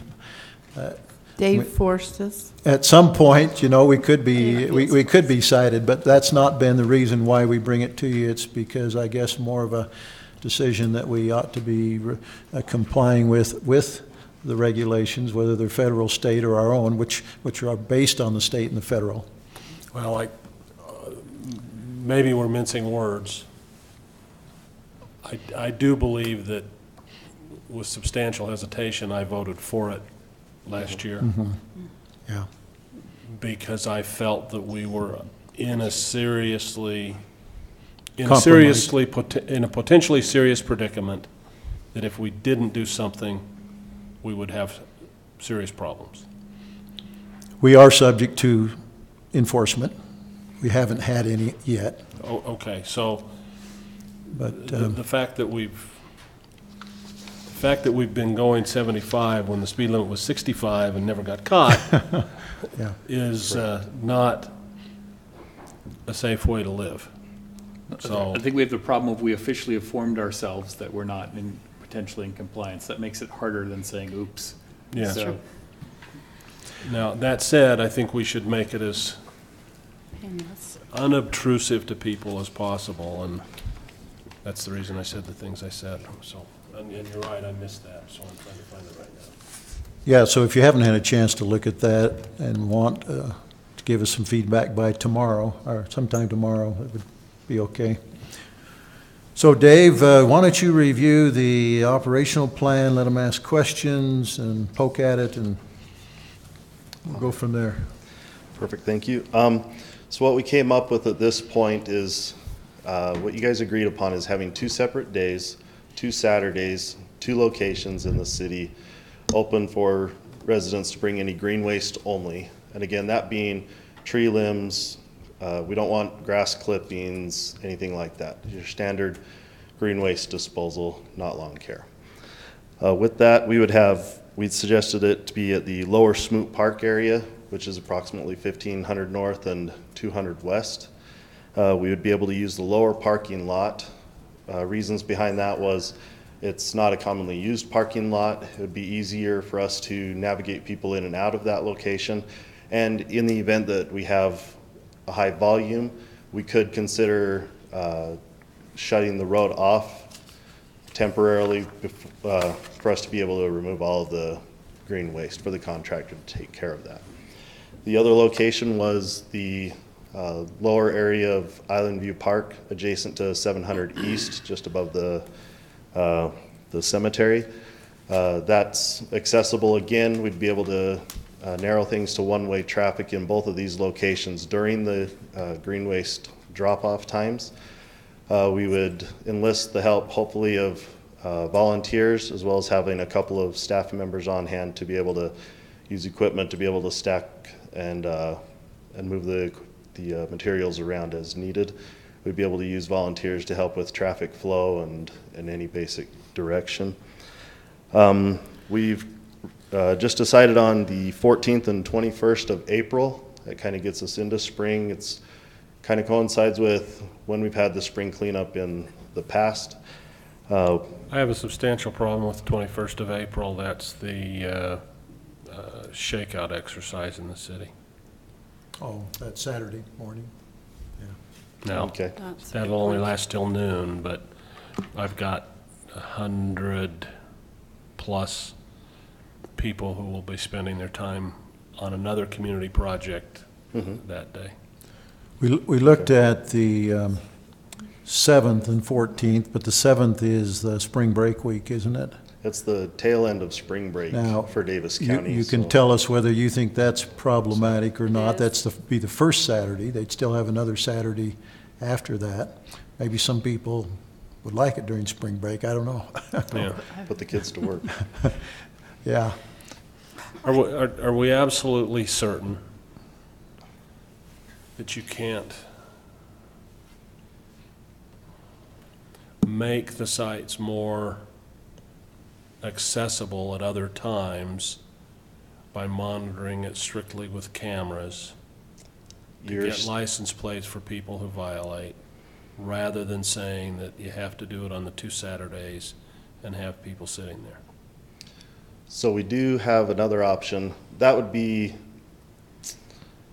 difficult. We aren't equipped with cameras to be able to monitor a site like that right now, so we'd have a expense going into that.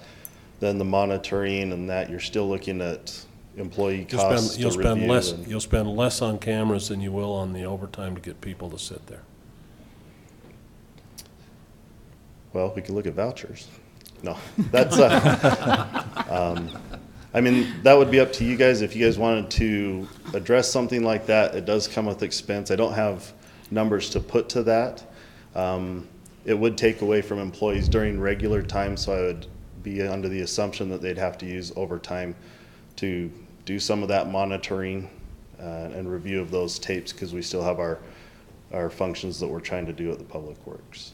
Well, and the accessibility of those parking lot areas for actual parking would be an issue as well, right? I mean, another reason to keep it limited to very specific Much dates. worse if you have to do everybody on 2 Saturdays versus we can tell people we will be monitoring it with cameras, and if you dump impermissible stuff, you will be ticketed and fined.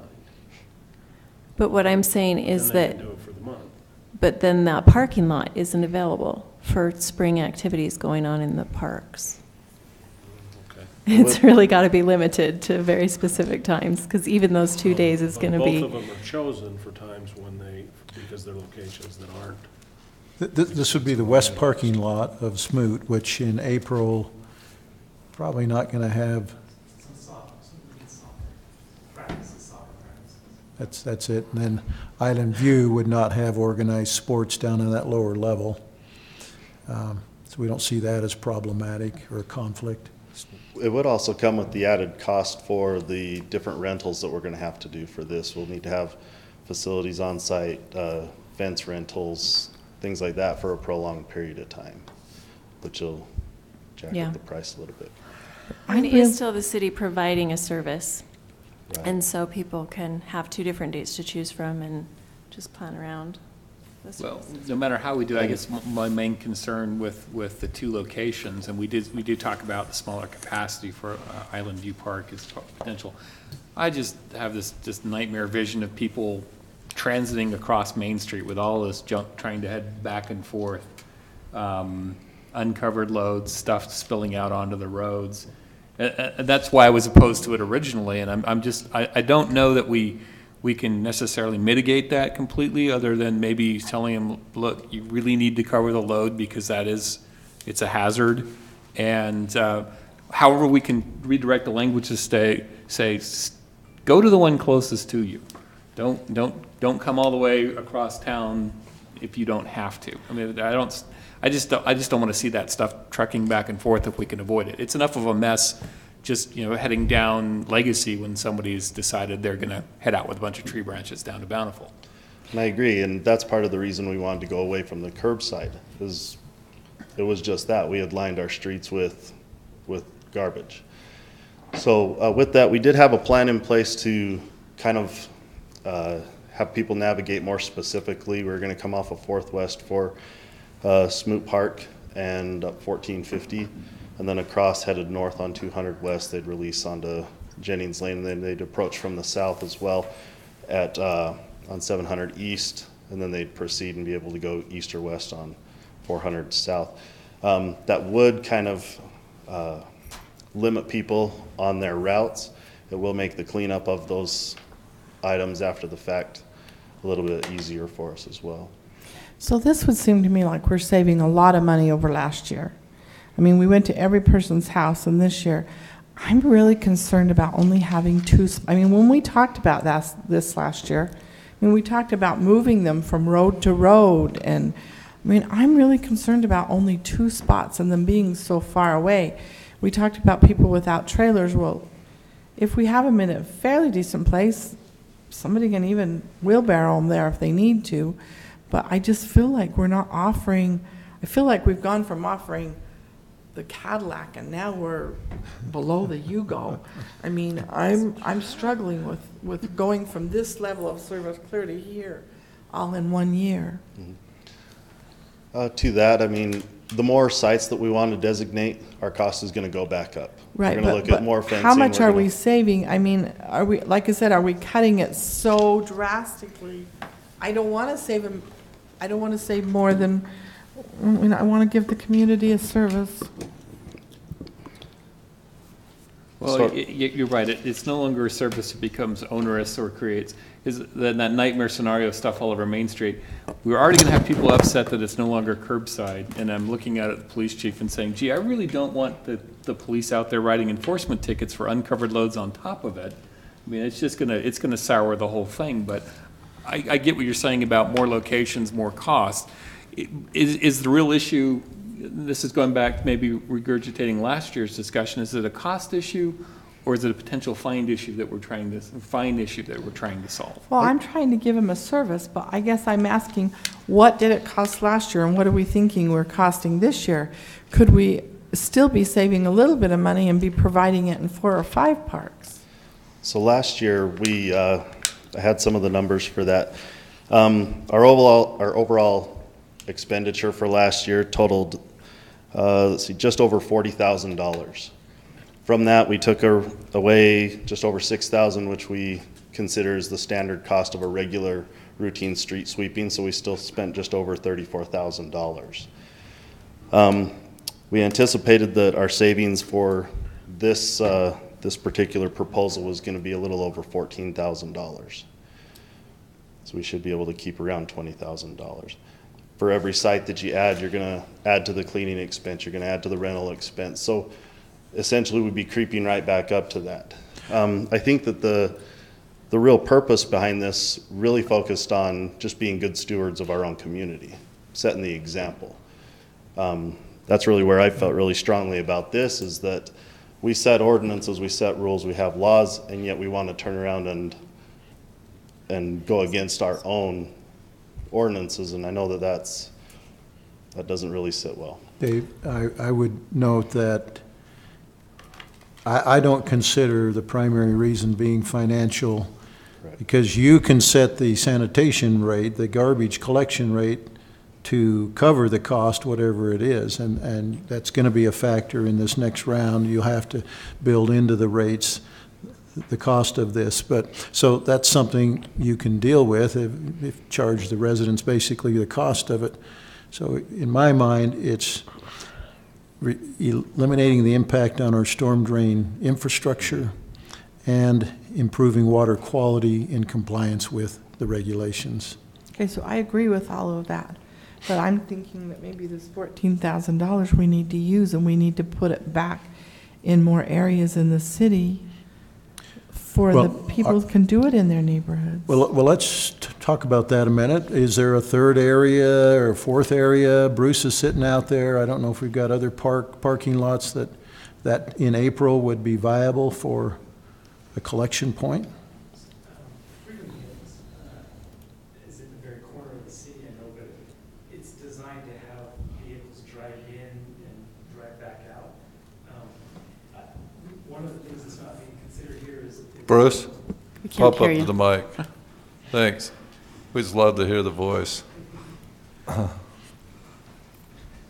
One of the costs that isn't being considered is when we had our cleanups, we did make dump sites at these two locations he's talking about, plus we did the east and west sides of the community park, which isn't an option in April, where we're packed every night with both soccer Right. and baseball, plus we've got a construction project going on. So that I would steer as far away from that as you can. But one of the issues is we replaced the driveway approaches in two of the three driveway approaches at the community park that got broken up so badly by these heavy trucks having to go in and out, and plus all of the extra traffic and things. So there's I think we had to do 7 different sections of sidewalk that were all broken up by this sort of thing. So where there's these two areas, Dave and I had talked about them.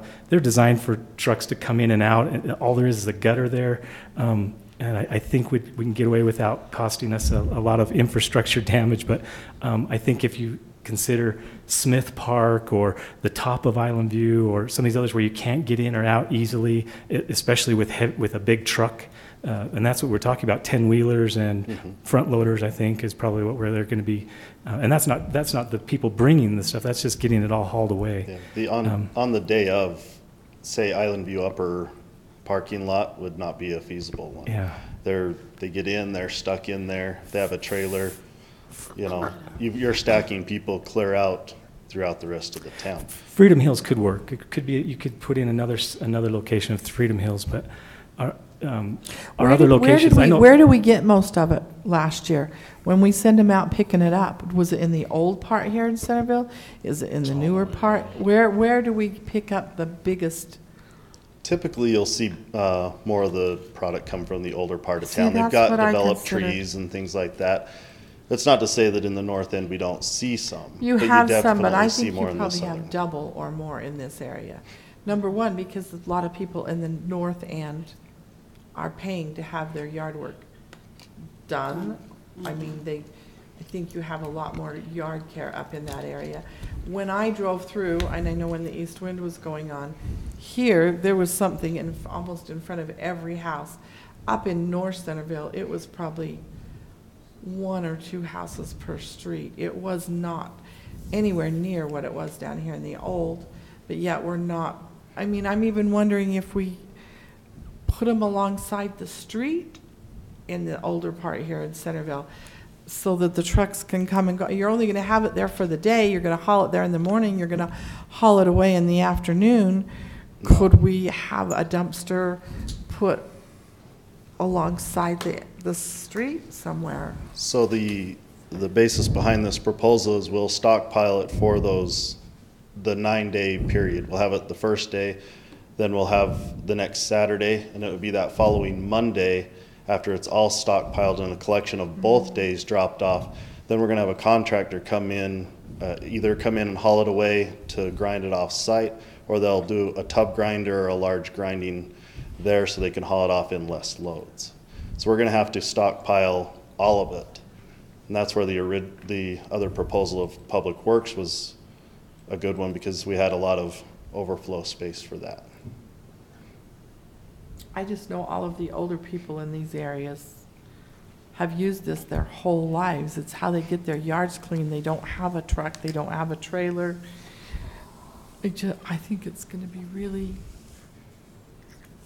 Maybe we can encourage church-based yard, truck trailer, help your neighbor. How long have we had a spring cleanup? I've lived in Centerville my whole life, and it seems to be pretty recent that we've started doing a curbside pickup. I know Farmington did it for quite a while before we did. I'd say 20 years. Ever since I moved here, 14, 15 years. We're anguishing over a decision you made a year ago that the service was not going to be at the curb, right? Right. So now we just have to determine But my how many spots. Yeah, I but mean, my let's- concern was last year when we talked about it, it was very different than this. It was taking them into different roads on different days. And I mean, to me, I was thinking it was going to be very close to people to be able to use it. This is very different than what I feel like we talked about last year. Well, here's an idea. Don't know if it's viable. If you're willing to incur some more cost, we could talk to the owners of the Pages Lane asphalt parking lot that isn't used much, and see if they would. Finally, a viable use. If we pay them a little bit of money for using their parking lot, we could possibly set a third site up there. Nope. No, Saturday mornings are terrible. There's a line going down Pages going into the DI to draw. For DI? Okay. Yeah, we don't want to confuse them. You know, one idea that we had talked about is getting roll-off dumpsters and setting them, and then people would actually load them themselves, and then the trucks would come and haul away the roll-off dumpsters. I know there's a lot of, I don't know what the costs are of that. I know Dave. That's more what I know Dave explored that a little bit. Do you know what the costs are of that, Dave? So for each time that they haul a dumpster away, we are billed from ACE $125. A big problem that we see with just putting random loose stuff is kind of like we saw with Bland. They put in loose stuff. You're not really getting the value of it being hauled away. I mean, you're talking, let's see, last year, what number did we come up with, Jake? Do you remember on the number of trips to? It's like 12 to 1 on load of chipped green waste versus just branches piled on. So we had about 140 loads, 140 trucks from Bland went to the Bountiful landfill for us last year. So if you take that times your $125, that's a. So part of the problem is that dealing with your limitation, those dumpsters have 8-foot walls. 90% of people aren't going to be able to get it up over, so the only thing they do is come in the end. Yeah. You get some of the end filled up, you'll be sending dumpsters out that are 25% full. Yeah. And as you mentioned, with refrigerators and concrete and whatever else they managed to get in there overnight. And the cost at the dump would go up, because if we can't guarantee clean green waste, then it's $30 a ton, which, if we don't know if somebody's put in a bunch of concrete, done their driveway or something, we could really be absorbing a lot of money. As it stands, if we have a contractor, if we were to do that, we don't pay green waste disposal at the Davis landfill. But we do have that $125 round trip for every trip up there. So it's still a pretty great expense to do something. We felt like this would still offer the service to the people. You're putting it into, the old part of town. You're putting it there at Island View Park. It's not really far away from where the bulk of the people are that are bringing it. You see kind of from that main street up is the more significant tree limbs and that we've seen in the past, people tearing out shrubs, things of that nature. So we felt like the Island View was going to be a viable option, because it did have some close proximity to most of the people. The Smoot Park one, it works for the bulk of the northern people, and also we would encourage some of the people that had large loads, if they're capable, we would encourage them to take it up to the Smoot Park one because of the amount of capacity that we have there as opposed to Island.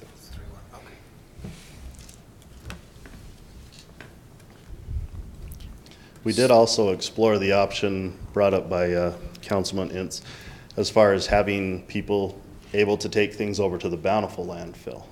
And we could work out a time period, say a 2-week time period, whatever that may be, where they will document, people can go with their identification. Right now they can go pay $5 anytime during the summer.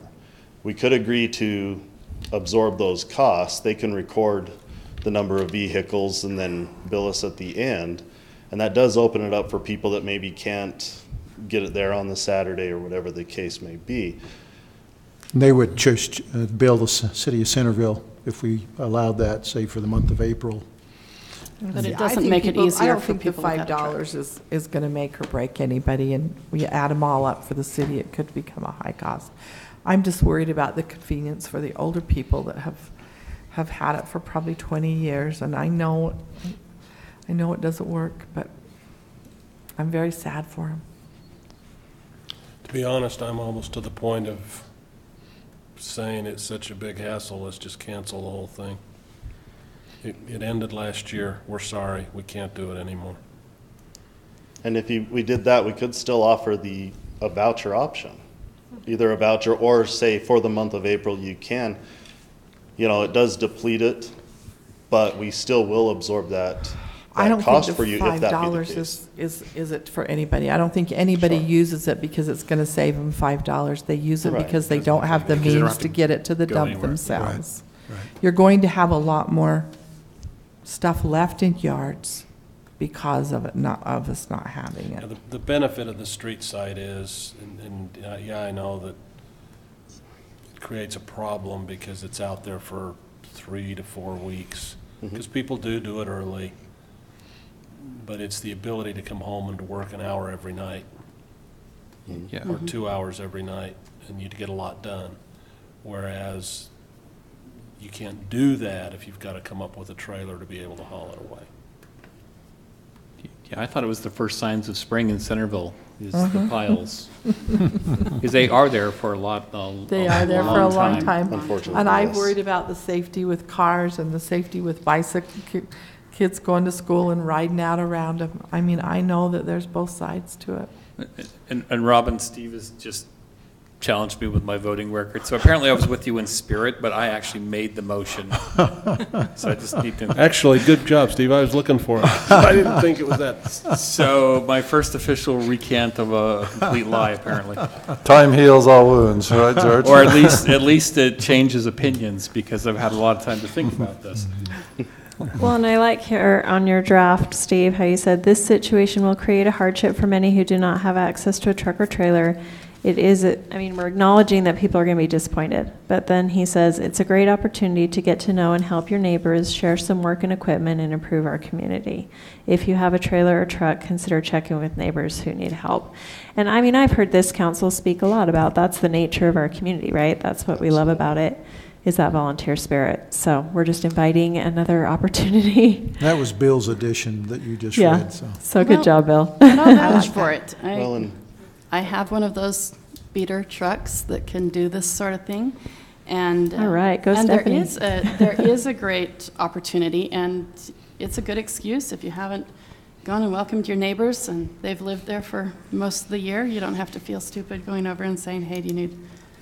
I don't think we should Let's cut it go for off completely. I think it's definitely going to have to be an outreach to ecclesiastical leaders of all faiths. And Yeah. then after this is over, and after action with them, and say, Yeah. did this work? And Evaluation. what's What still can we- left in your neighborhood? Right. Yeah. Because, That's a good idea. I mean, but it's a radical departure from what we've been doing before, so. Let me suggest another idea. If we're concerned about the south end having a close location, Dave, is it possible that we could have a contingency plan to where after the first Saturday, if the Island View location is just crammed, can we have that stuff hauled away the following week so that the capacity is reestablished for the next Saturday?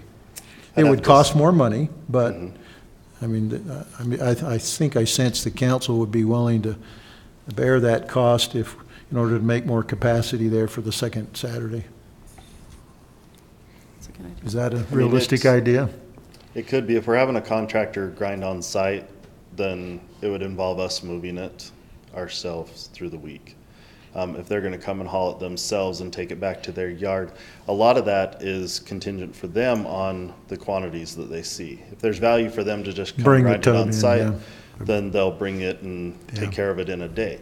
If there's not quite the quantity or whatever they anticipated, then it's easy for them to throw it in their gigantic trucks and mash it in there and then haul it and do it on site. So that would be coordination with the contractors and their scheduling, or else it would involve us taking our resources and moving it to the other one. But if we did see larger loads, like I say, we can guide those people, and I don't think we'd have a lot of pushback from people with a huge dump truck or dump bed trailer saying, hey, do you mind just going a mile to the north and dropping it here? I don't think we'll see that kind of issue, and that'll just be a training. Still saving them a trip to the dump. Absolutely. Once it's loaded, it's really, for them to go an extra mile is really not going to be a problem. Where are you sending them a mile north? To Smoot instead of Island View. We have double the capacity or more if we shut off the road at the lower Smoot Park parking area. So the large loads, we would just have the volunteers understand and have them funnel larger loads headed that way. And that would be also in the communication as we advertise this in the weeks and months to come. If you have a larger one, let's take it there. Are you concerned about commercial dumping those days where we're going to end up having to pay to haul it off? We'd be able to restrict that because we're on site, so we'd be able to say it's no commercial dumping. It'll be fenced off during the week. Yeah. Steve, to the point of your draft, I think I saw you taking a note on this, but maybe if you could include George's point about asking people to be sure to cover their load in the communications. Council okay with that? Police chief sitting back there. I think that would be. As far as the enforcement of secured load, basically the law basically says that the loads need to be secured. It doesn't say that they have to be covered. So secure. So sufficient strapping, whatever the case may be, to make sure that none of that load falls out on the road is what we would be looking for. Like ropes across. Yeah. So the provisions that the two dumps have, that if it's an uncovered load, they charge you an extra $5, is simply them trying to keep the roads clean. West Bountiful has, I believe, they still have an ordinance that requires you to have a cover over your load. That's the city ordinance. We do not. So we divert to state law, which is secure. You have to have a secure load. And it could be a policy that the two dumps actually have signs.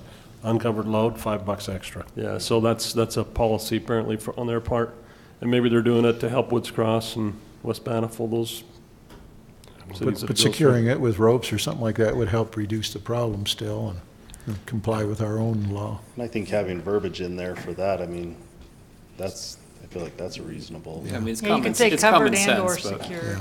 And again, this is the initial draft to get it out there, notifying them of such. So as we get into the next advertisement or two prior to it actually happening is when we could even get more descriptive with covered loads, putting those kind of items in there as we get into the more detailed aspect. So I'm thinking we put this one out at the end of February in the utility bill, and then in the March newsletter, we add more detail. Repeat and add to. I appreciate this is difficult. At this point, I guess I'm sensing that as unhappy as you may be with the alternative, that you're kind of acquiescing, yeah, okay, let's go forward and try it.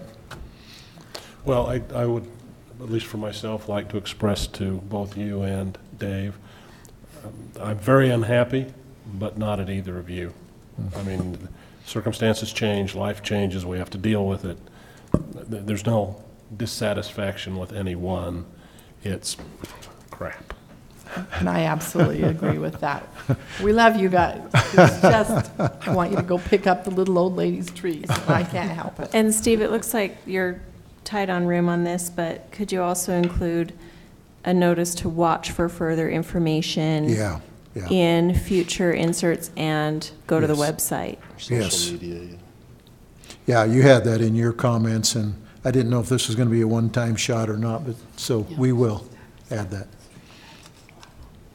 And you can use your Twitter skills when we get to the day to tell them where we've got capacity. Yep. Yep. I don't have Twitter skills. Well, we got somebody who does. We've got a person for that. So we're Okay, clear on so everything there? I or- guess unless there's any redirection to us, we will proceed. Okay, Dave, thanks for all you're doing, appreciate it. My pleasure. So, thanks. We'll talk more, Dave, Indeed. as we finalize this. Steve, can I make one other final suggestion? Yeah. We ought to send something to every scout troop in the city As a as suggestion. a possible service project Okay. to help them, tell them to find somebody with a trailer and find people that need help. Could we do that through that neighborhood network, our contacts there, and suggest they pass it on to their scouts? The effectiveness of that is questionable, but Oh, we have the Farmington Bay email network. Yeah, that's right. Okay, we'll, can we, I'd like to see us try to do that. okay, And anything we can do to get some help for the people that can't do it. okay. Now, as far as the dates, we didn't get back to the dates. I think, oh, Yeah, the one is the morning of your activity. If we are running 8 to 4, Bill, does that change your perspective at all? We're keeping it open from 8 to 4. Dave, why did we back away? We could consider the 21st and 28th, but that seems a little late. It's the 21st you don't want, isn't it? It's the 21st I don't want. The 21st you don't want, yeah. So it'd be the 7th and the 14th, or the 14th and the 21st, 7th being the week of spring break. You had also commented that on the 28th, there was a conflict with possibly someone to help with the volunteer coordination. Volunteer. That they were going to be at I believe our council elective officials were at a, Yeah, that is the conference. Oh, that's Yeah. the Utah League. I think yeah. which is fine, but I think the 7th, even though it's spring break, would be okay.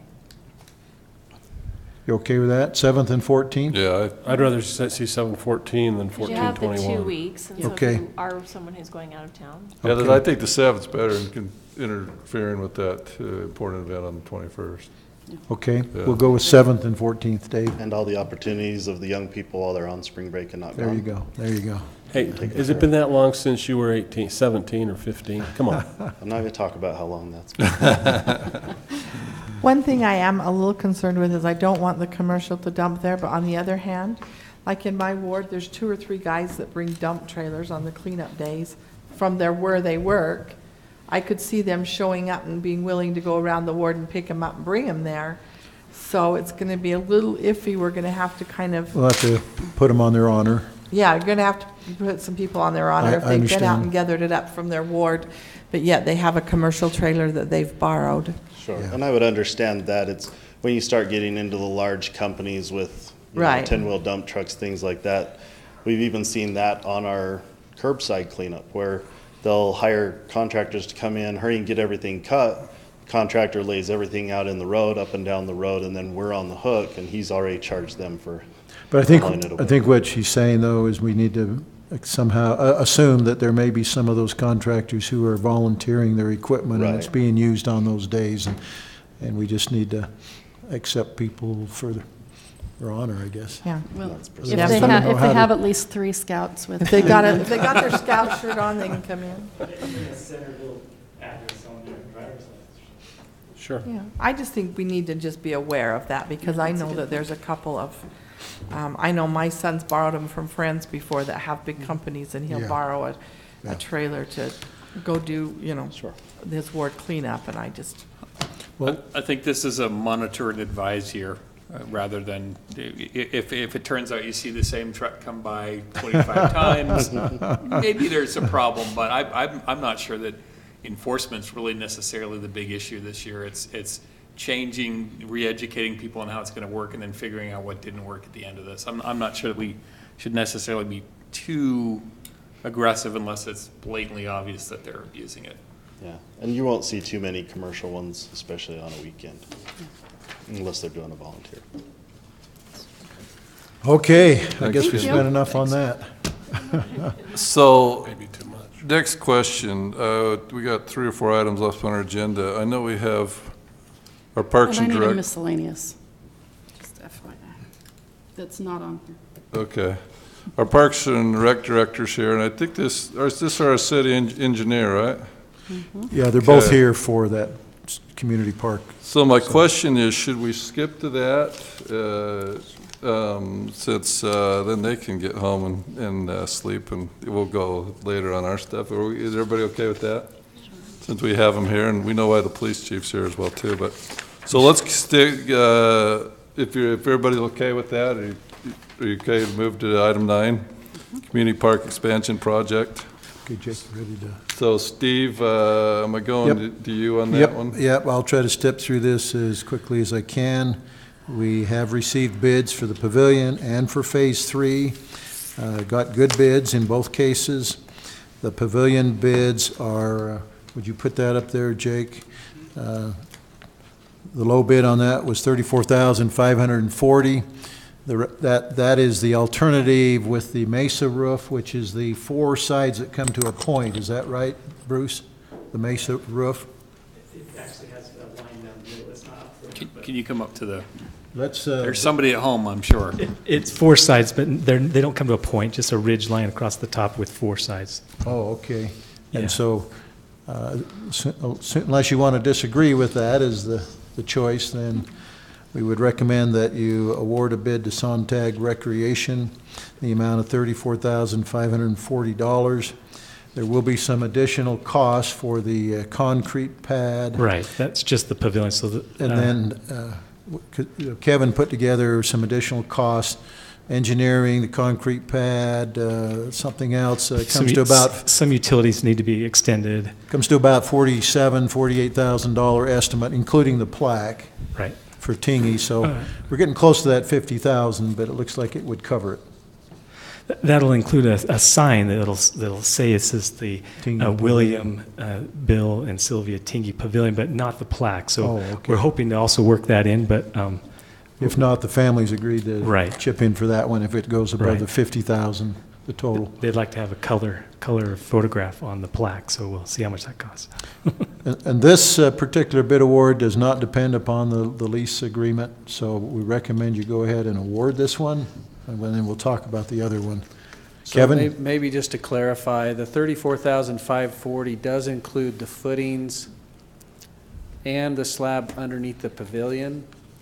But some additional concrete. There's some additional concrete kind of adjacent to, in between the pavilion and the future restroom, that is an additional slab that may or may not, it'd be nice to have it done at this time with this other concrete work. But the slab for the pavilion is included in the $34,540. Okay. Yeah. Anything else, Bruce or Kevin, you want to add to that before they consider a motion? Okay. And I would recommend a motion. Okay, do we have a motion? I'd make a motion that we approve the bid for the pavilion as we have discussed. Second. We have a motion, a second. Any further discussion? Let's take a vote then, starting with Councilwoman Fillmore. Aye. Aye. Aye. Aye. Aye. Motion passes 5-0. Okay. Next. Then we have the bid for Phase 3.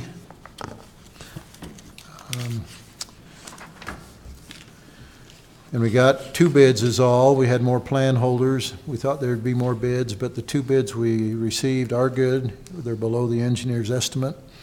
The low bid particularly is substantially below the engineer's estimate. Landscape Specialties, Inc., $459,350.30. I'm comfortable, now Lisa may want to weigh in on this, but I'm comfortable with you awarding the bid tonight, subject to or conditioned upon execution of the lease agreement whenever that occurs. So the bid doesn't become effective, the bid award, until that action occurs. Lisa, is that an acceptable way to approach this? Well, obviously, the timing here is tight. So I don't really have a comment either way. I think it's a pretty tight timeframe. I wanted to allow the possibility that our engineer, Kevin, may come to us and say we ought to get this contractor started rather than waiting till the end of March. But I've had this conversation with Kevin, and it's also possible that we may not want him to start until the end of March because of weather. Yeah, we could push for the contractor to get going. We would like to have the pavilion pad placed and the pavilion constructed before we start hauling topsoil into the site. So we want to get that contractor kind of completed. We don't like to typically have two contractors on the same site at the same time, but we haven't asked the contractor how anxious they are to start, but if this mild weather continues, I guess our concern would be, if it starts to rain and we start to track a lot of mud, but that could be a concern through May even. So I'm more than willing to go to them and say, hey, we really like to have you start. Maybe he could work on some other areas. There's a lot of other areas other than right there by the pavilion that they can get started on. And So again, they're not going to start unless we have that lease agreement signed. Right. It's completely contingent on You got to have your money. Right. And before you consider a motion, if you're willing to award it with that condition tonight, maybe I better go to the funding analysis, the update on that, and that sets the stage then for you to make the motions. Well, and we need to talk about the lease The agreement. lease agreement too, Yeah, yes. the discussion we've So had. I'm going to hand to you. So can I ask a question? The 60 days to award the contract from the date of opening the bid, is that award or is that give them release to start the work? In other words, we can award, but if we're holding them back from the work, does that meet this term? 60 days is to notice of award. They would then need to get us their bond information and their insurance information. Usually that takes a week or two. So notice to proceed, depending on their schedule, would typically be a week or two after the notice of award. So you have 60 days per the contract documents. You have 60 days to sign and give them notice of award. So what, I mean, you're using the terms, but you're not answering, but you're not answering the question, because what we've just said is, we can't release them to do the work until we have the signed lease. But that's- Therefore, we can't give them a notice of award. Right, we don't want them to be given It's an award. okay. So the next rec district meeting is planned for March 19th. And so the 60 days takes us to like March 31st, the end of March. And so that is plenty of time, because we will know for sure at the latest by then. That's what I was trying to If we ask. want to know earlier than that, because we'd like to maybe ask them to start earlier, the rec district would be amenable to holding an extra meeting. And so that would be fine. But we have a little bit of negotiating to do. So has anybody between- calculated the 60 days? What day is that? Well, it takes you through to the end of March. 28 days in February and 31 in March. Yeah, and the Maybe bid even opening takes was April last 1st. Wednesday, so.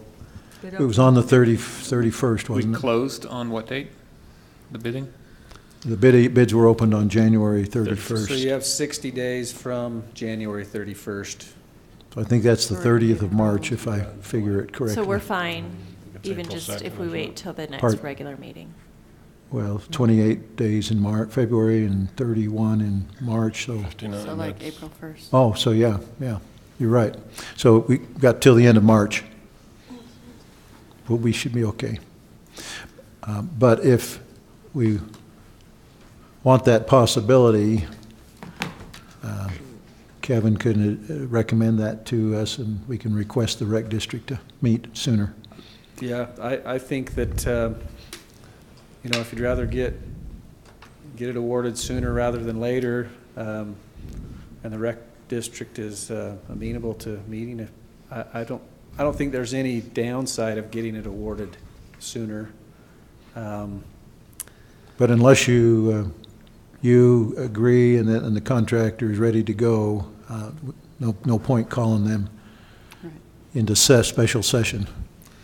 Yeah, and we could maybe call and ask the contractor how antsy they are to really get going, and maybe that would help you decide if you wanted to request a special meeting. Because I wouldn't want to hold a special meeting if it were to potentially change the outcome in a negative fashion. If they're willing to meet for the purposes of granting the lease agreement and talking about when it funds, 6 is to me as long as the funding's locked in. But if we think we can get a couple weeks jump on the construction season when our field usage is low right now, it seems like it would make sense to take advantage of that if we can. Okay, so let me take you to the updated analysis financially. Jake, if you'll put that up there. And what I'm going to hand out to you is the update I gave you on dated January 10th.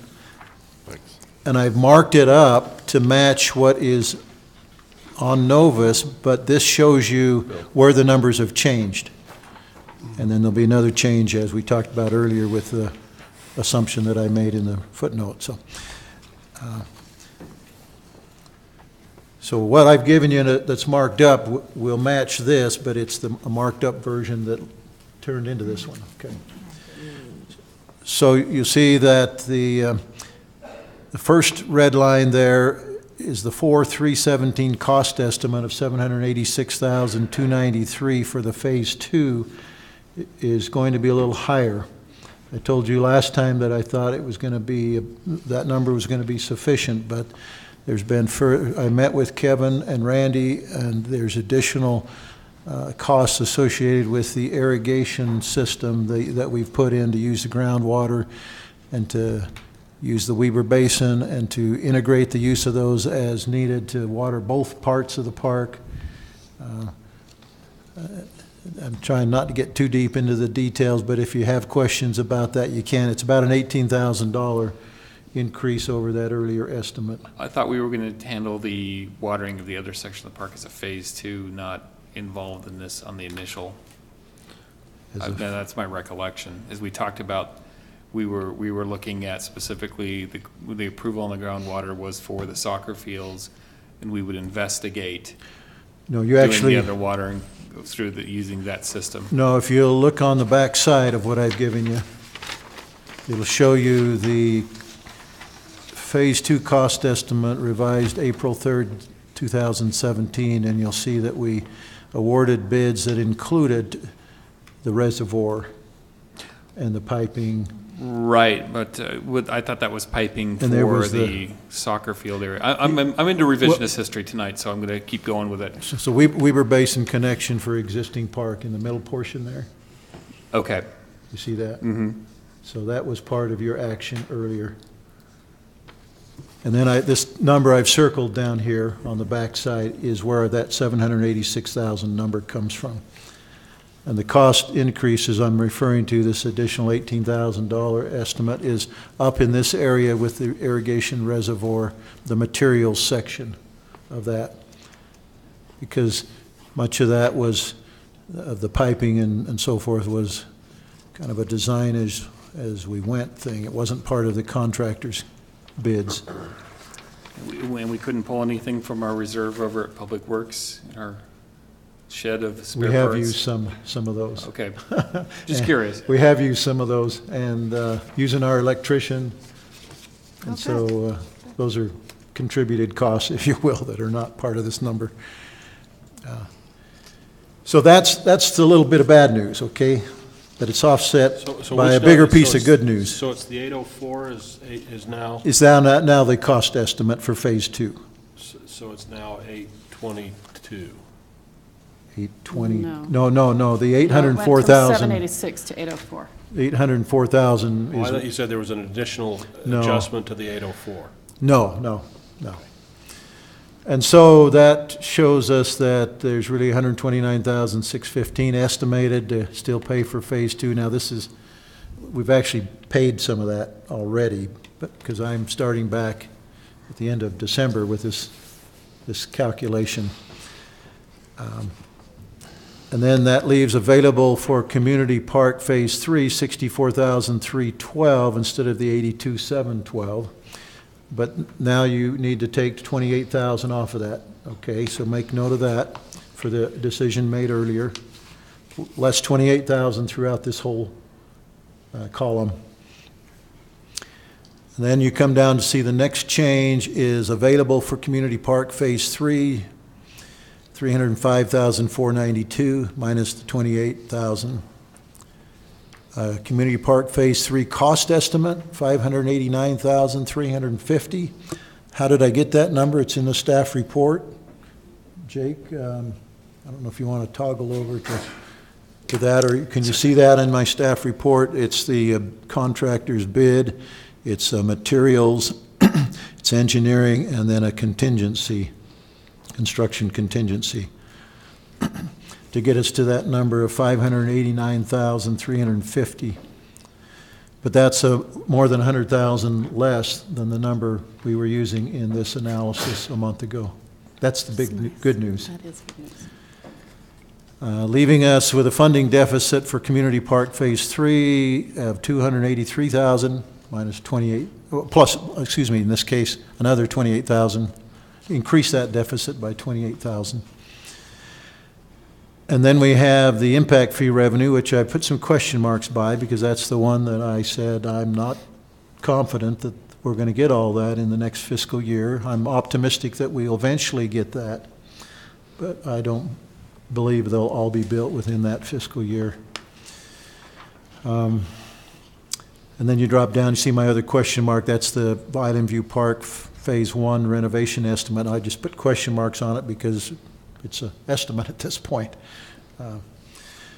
So that the deficit, funding deficit for the Island View Park Phase 1, all of this is without assuming the $500,000 loan,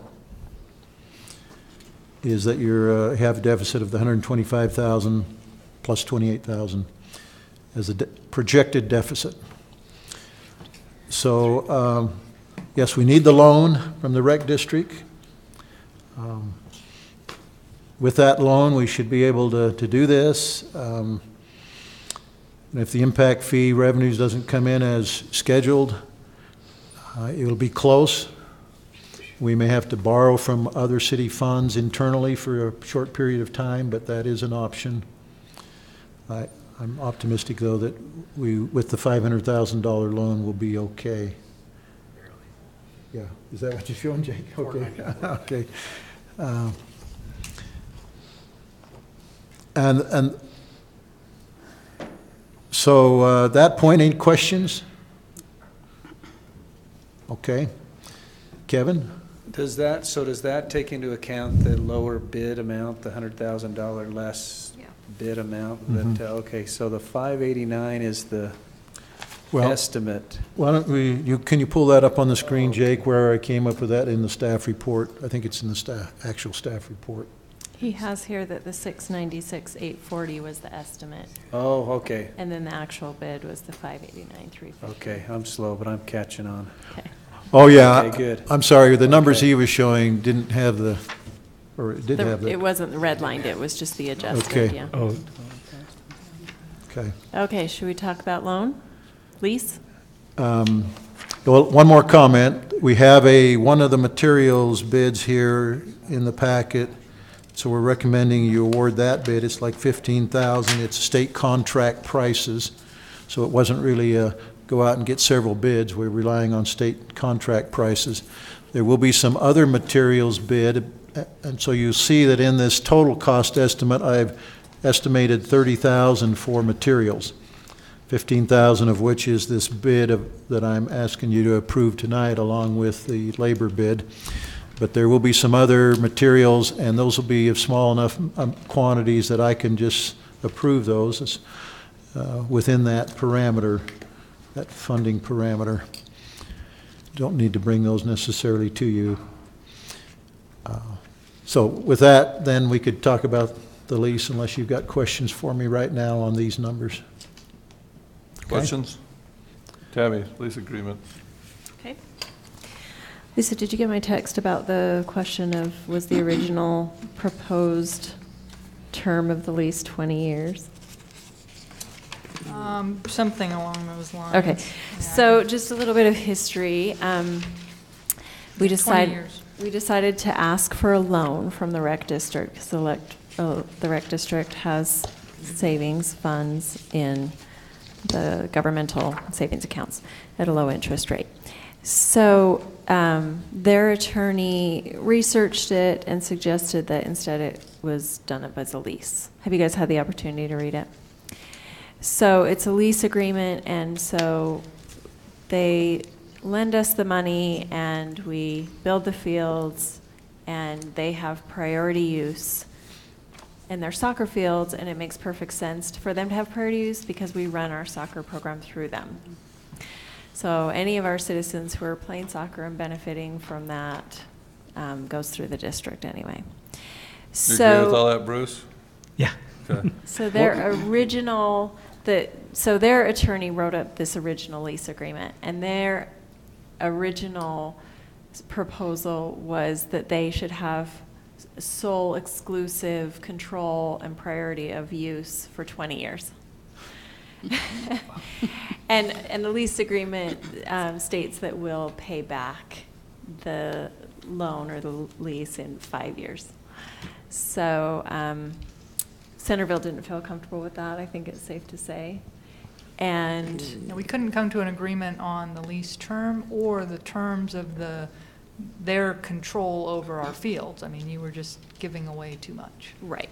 So Lisa and Todd have been working on the language. The subcommittee had met once or twice.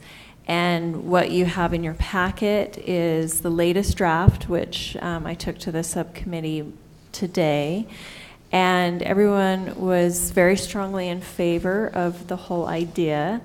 They did want to push back a little on both the clarity of the language. They absolutely understand our request that it's a working together situation and that they absolutely have priority for the times they need the field for their programs, but that the city then has control to rent out the other times or allow the use of the other times. But they did have a question about being a little more clear on that. So I can pull up the lines if needed. But like where it says the district has This is priority. page 2, right? Yeah. If I could just add to the history. So they sent their version, and I sent back a red line version, and this was last May. So I sent back a very redlined red line. The version you have in front of me, I just prepared a clean version of my red line, saying this is great with us because this is our draft. So their attorney has been out of town for the last week. He hasn't even reviewed. I never received any comments back on the last red line. He has not. So this is where I'm saying, you know, we have more negotiation. We could still be negotiating. Yeah. Yeah. And again, we left it because it kept bogging down on the priority use rights language in section 6. And I think our last meeting, we said, look, let Bruce meet with their main guy because those are the two that have the practical experience on what's needed, and then let them come back to the attorneys and, you know, give us the ideas that we can put in paper in the agreement. But, you know, so I'm very glad to hear the subcommittee is, you know, in favor of this language, but I think there's some agreement that, I mean, I just have to let you know that their attorney hasn't sent back any comments on this since last May. Yeah, so the only feedback I got was, let's just be a little more clear with that language, saying the district has priority for its programs even ahead of the city, but then and the city's desired use, but then the city uses all the rest of the times that are available. And what are the district's programs, and what if they expand to like football? Well, that's an important question, right? So right now it's soccer and flag football that uses the grass fields. So as long as that's a limitation. Right, but there's no limit. I mean, it just says the district's program. program. So they do, if they want to expand. Right. And that's what we were trying to say is, yeah, you get to use them all you want within limit. I mean, we need to be able. Yeah. But what about the regular football that plays over there on the grass fields? So they play on the existing grass fields, and that can still happen the way it's been happening. So this agreement is Just these- just the two For the new two fields new on the fields. expansion. And Is they this they agreement? did actually start trying to push for the rest of the park, and I pushed back and said, yeah, no. Thank you. There are other sports and other Okay. programs that are, I mean, this is the great challenge. But of they all- have first come, first serve option to request using those fields Of too. course, yeah. I would give them priority if I had a choice, if they would give me their schedule in advance over a private organization, because we don't do a recreation soccer program because We're trying the to rec district support is our recreation soccer program. That recreation yeah. level sports experience Sure. as a city. So, I mean, I'm sure you all can understand that this is the great challenge for all field sports, all cities, all districts, all areas, that you just don't have enough field space right now because the population keeps growing, the interest keeps growing, the lacrosse is new and hot, and flag football is new and hot, and so now you just have so much demand. So they have stated the clarity of the language, which I think will be no problem to come to. And then they wanted to push for 10 years. And the reason that they want to push for that is that their goal is to be able to guarantee at least their existing level of service for their programs. They don't want to do all this work to service all these district residents and provide these programs and get people involved and excited, and then two fields drop out and they are scrambling. And so they would like 10 years so that they can just have a longer period of time to have that guarantee. So that was their request. It's down quite a lot from their original 20. So the question is, do we feel comfortable compromising between 5 and 20? I don't have a problem with 10. I mean, as the board on the rec district, they have to say that there's this money served a purpose in this loan beyond just being neighborly, and that's a value return to them. And I mean, the value for them makes total sense. If you're going to build up a program, you want some time for it to mature. Maybe they'll come back to us in 10 years and want to build more fields with their system. I'm not opposed to 10. And the thing that I'll say too is one of the major goals right now of the rec district is to get a more comprehensive vision and plan and program in place, so that rather than we have all these separate entities battling for field space, why don't we all come together under the same umbrella, talk about our needs, make sure we've counted every available field that exists, find spots where new fields could be built, and work together in a comprehensive way rather than this piecemeal try to grab here and here and here. And so 5 years from now, we might have something that looks very much more comprehensive and different than it does now. And so one of my questions to Lisa too was, can this be amended if 5 years from now they've gotten some huge complex built and everything gets played there, right? So. Well, yes, as a contract, you can amend it subject to the approval of both parties. Right. So I wouldn't be too worried about that either, if you feel comfortable with the 10 years. And even if that scenario played out, all it does is just return priority to us. So Yeah, we don't really lose a simple much either way. switch if, yeah, exactly. So was that the only change in section 5 to 10 years? And I don't, I mean, this is my language in section 6, which is the priority of use rights. So if you're saying that needs to be clarified again, I know there was some issue about the scheduling, and I'm not sure this draft includes any comments from Bruce or their manager on that. You know, overall, they were okay with it. There was a little bit of a mixed message about whether or not it needed a change. I think the only, and I'll find the line, but I think the only clarification was they were saying where's the priority use, 6? Mhm. Okay. Well, because the first sentence says, the district has a priority use right over all other private parties, clubs, and programs to use the playing fields on the premises. That's the only one they thought that maybe was a little bit unclear, because they wanted it to state the district has priority use over the city, private parties, and. Oh, okay. Yeah. Because the city could come in Oh, and it say. said other parties. We've started Oh. our own new program and now we get priority, right? So- Okay. But yeah, so that was the only spot. Over.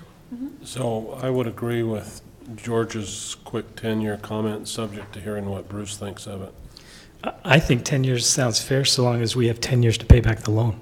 Right. I'm serious. Why should should a loan have to be paid back in 5 years that they're getting 10 years priority use? Why not make it a 10-year period? We were talking about paying it back early anyway, but why not give us 10 years to pay it back? Actually, that one I would say, as long as you can live with it from a management standpoint, them having some incremental benefit makes sense. I see where you're coming from, but I don't think that's unreasonable unless you're being able to manage the things you need to do, leaves you otherwise hung out to dry. Yeah. No, it just ties up the city's options of what they can do with their own park for another 5 years. Yeah. It does, it does. Yeah, I mean. But it's a pretty attractive loan. It's based on treasure pool rate, right? Yeah. And they maybe will counter, I mean, if we counter back with 7, maybe they'll come with 8. Right, I mean, you could push back and push out a compromise Well, number. I'm not against pushing back. I'm just saying it's not totally unreasonable. I mean, it's one of those situations where it really is a win-win. They get fields for their program sooner. And it's just, to me, it's just a in writing contract of something that I've already, in policy, decided, hey, we are part of the rec district. Yeah. Their rec programs, we're going to give priority as if it was one of our Centerville City programs, so long as it's not in conflict with the Centerville City program. Right.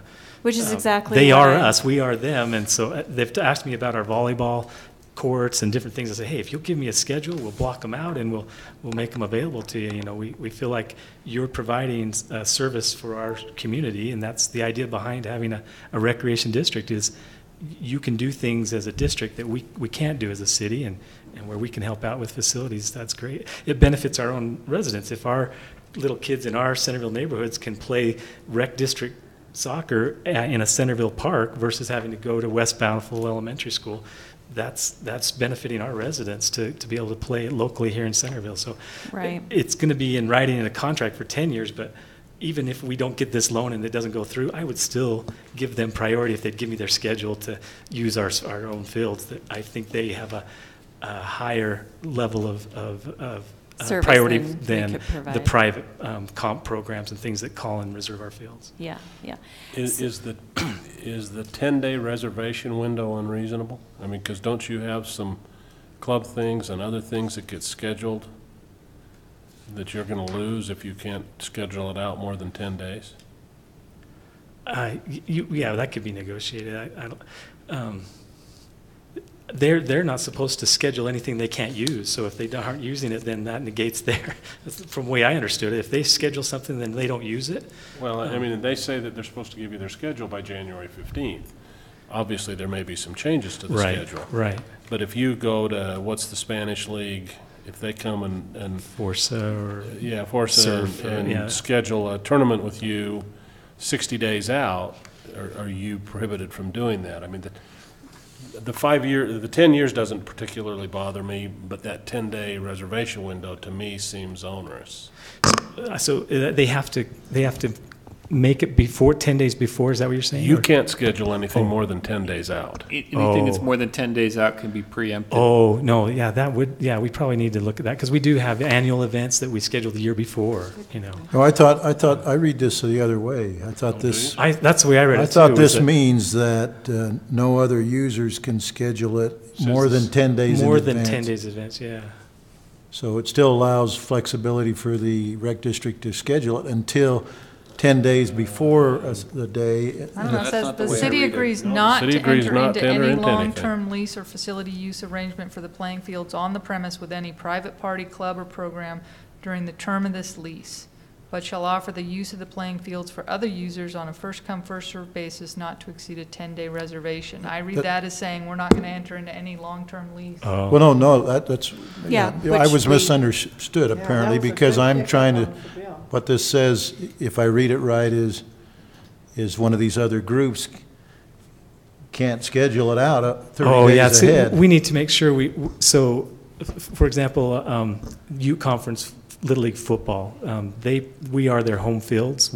We don't run a city football program like Farmington and Layton and Kaysville do, because this volunteer organization runs Little League football, and they use our fields 6 Saturdays in the fall.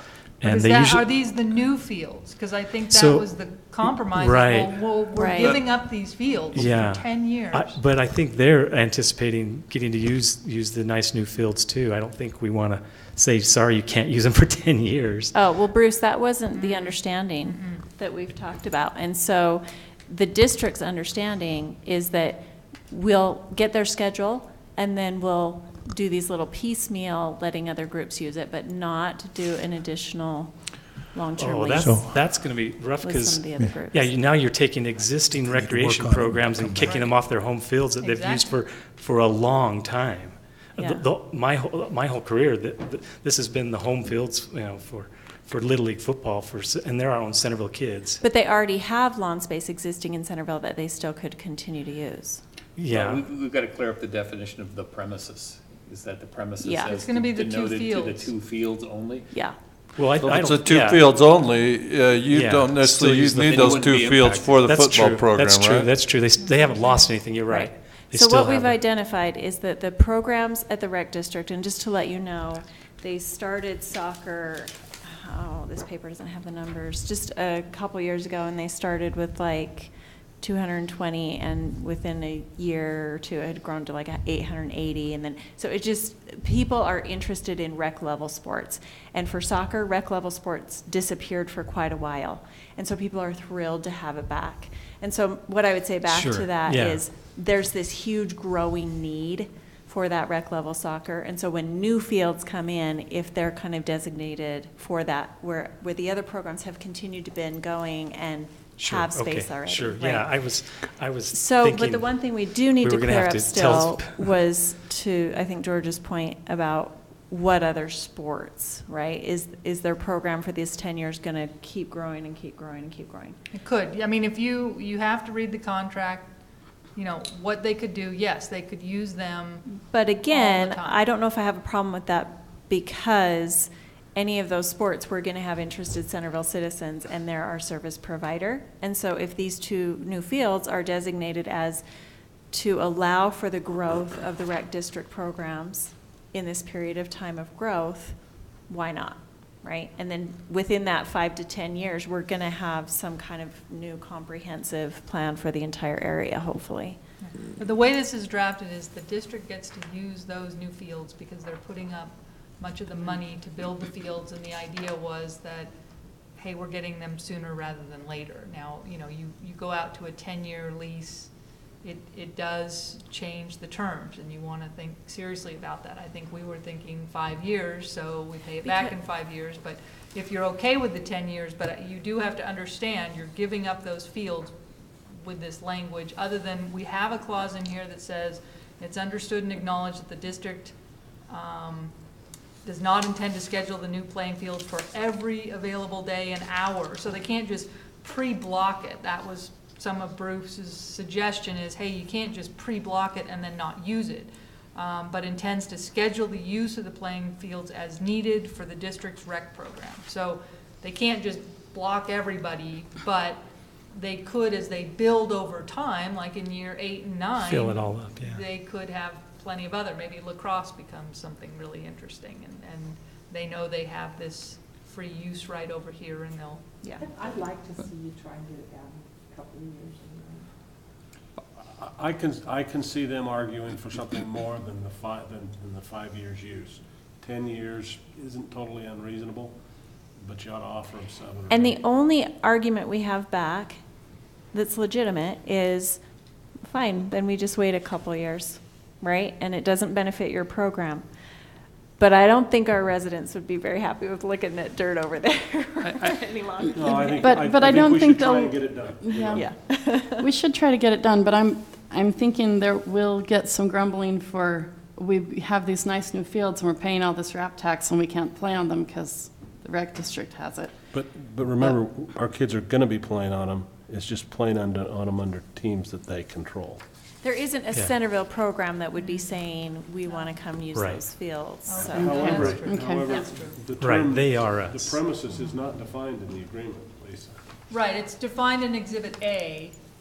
Which we'll be sure to limit to the We haven't prepared the exhibits, but the intent is that it's limited to those fields, because if we default on our payment, we have to give them a deed up front that says, you get those 2 fields and the land underneath and everything. We're gonna give them that's the security, so we're not gonna default. We're not gonna Then we default. start to charge them for the water. So Mayor, in the interest of time, I look to Tammy and Lisa with this question. Would you recommend that we continue the fine details of the negotiations and come back next time with a draft for consideration? Yeah, because I told the subcommittee I'd get back to them about the leanings of the council, and then they could respond, or we could have our city's subcommittee meet, and then have the other subcommittee meet again. City is subcommittee, your- meaning you and Lisa and Bruce, is that the Yeah, subcommittee? so whatever the council feels comfortable. But why don't you give us more guidance about this 7 versus 8 versus 5 versus 10 years? So on the 10, the reason I don't have a problem with 10 years is because they're getting perceived value for the use of money that they're not going to get anything additional for, right? It's treasurer's right. So from a board perspective, saying, yes, we're going to temporarily lock up some of our funds for the purposes of getting a better program. I mean, it's a win for the district and for us. As far as the destiny control of why do we have to pay them back first and then they get extra use, I mean, to me, it's just, that feels like standard money lending. The guy with the money always comes out on top. There's always an advantage there somewhere for them. And to me, if the field is used all summer long by the rec district, and those fields are always busy, hey, that's a great problem. Right. I'm okay with that. Right. I agree. It actually makes my job easier. I don't have to worry about scheduling with several different other entities because our own local entities are booking it up. Right. So I wouldn't raise the specter of any kind of conflict over the 10 years. Well, if that's the myself. case, then I could go, if the council agrees with George's sentiments, I could go back to the subcommittee and say, we have a deal. And we would need Todd's opinion, of course, but as far as the legislative body's opinions, and then we could tell the attorneys, we have a deal, change a couple words and see what you think. And I'm fine with that. I just think that each time you push on one clause, it impacts the other. And the 3 main clauses here is the lease term for them, the 7 to 10 years, our payback term. But again, you're using that to say, look, we're willing to give you, I mean, if you're willing to give them the 10 years, but we still are agreeing to pay it back in 5, as long as they stick with our priority use right language, which we'll double check we're satisfied with, then, I'm satisfied with this. So I agree with what George is saying, except I think there's probably some push. Right, if they between push the back though between and the say, 5 well, and wait 10. a minute, we want this really strong, or, Then go with the 10. or we want, then, okay, now. And that's why I say it's a little bit wishy-washy, because Brett Milburn said, well, we want to push for 10 years. But he understood the language saying that the city could take priority over the district. And so I said, that's not how I read that. It's not how I read them. Right, and so I said, are you asking for both to firm up that it's the district priorities and 10 years? Or are you saying because the city still has priority, then you want 10 years? And he said, no, both. Yeah, then that's no problem. But Yeah, I could make that trade easily.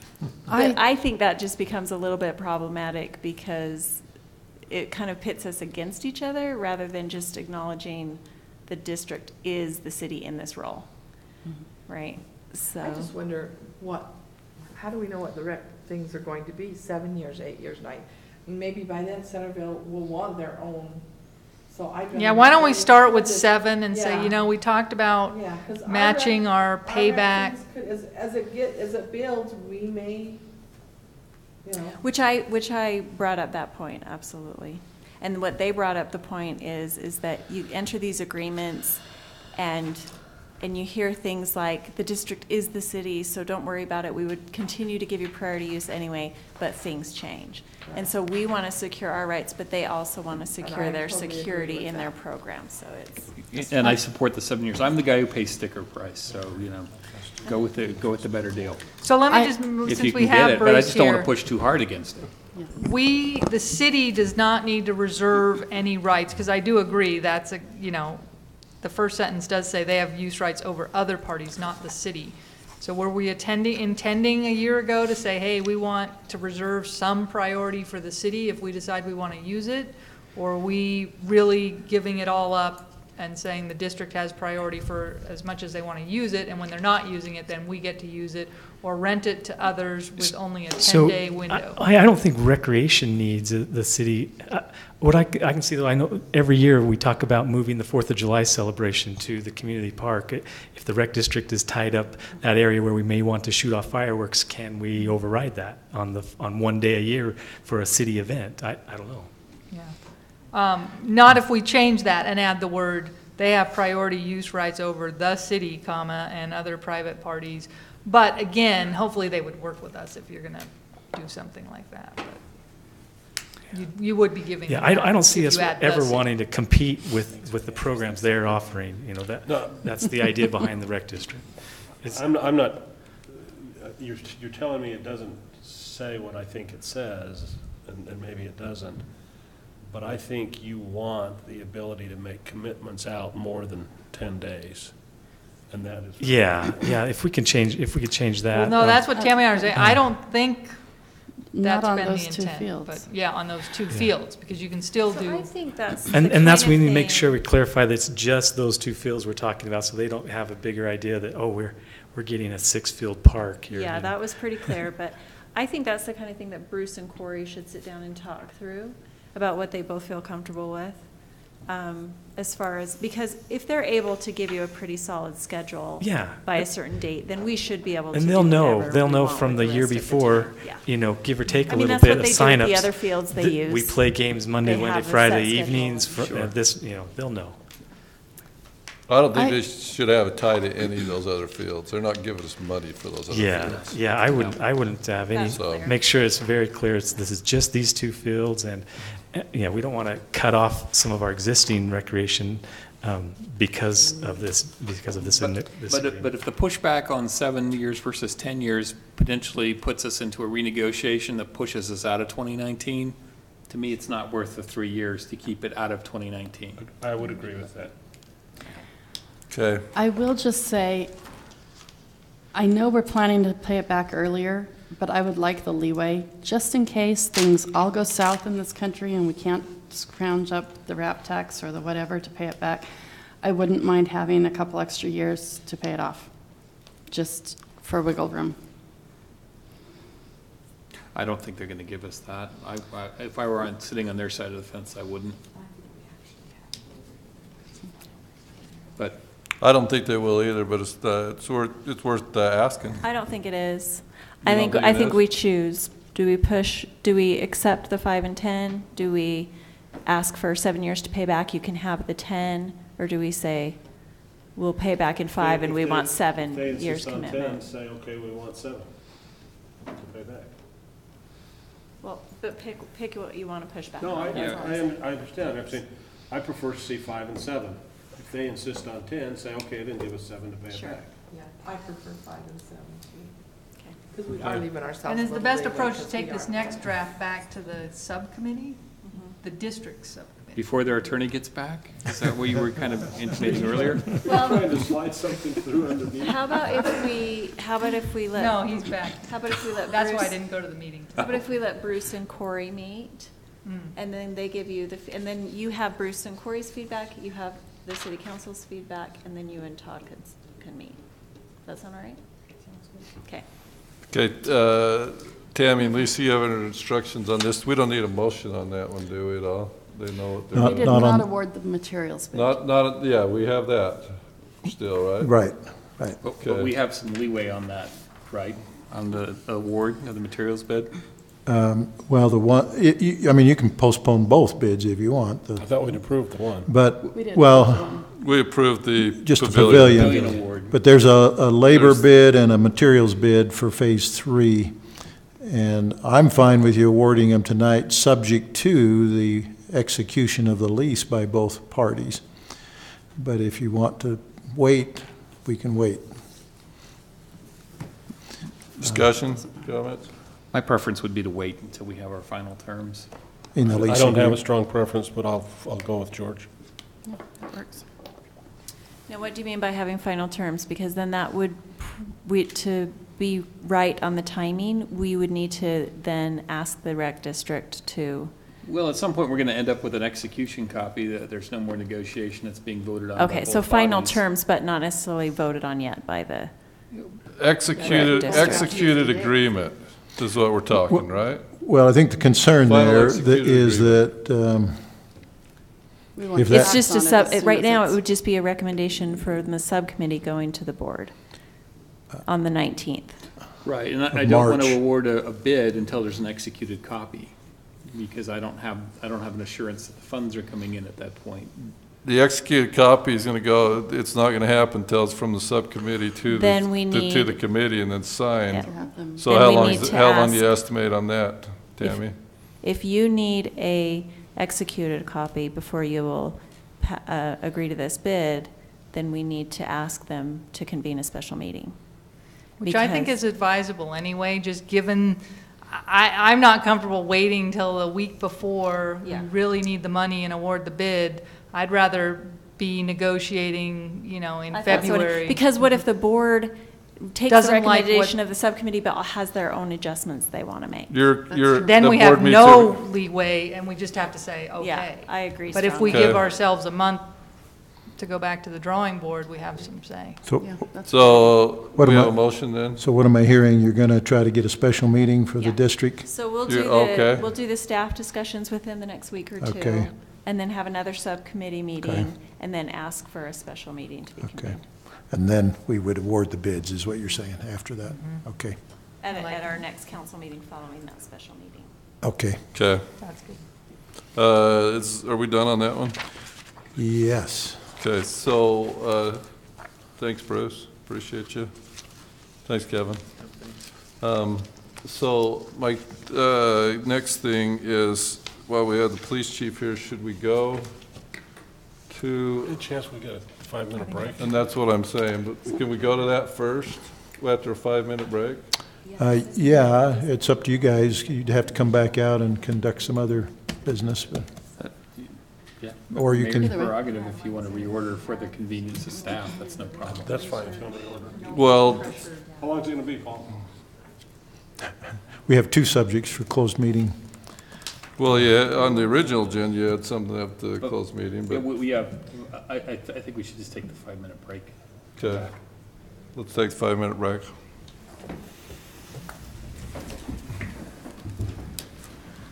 Yeah.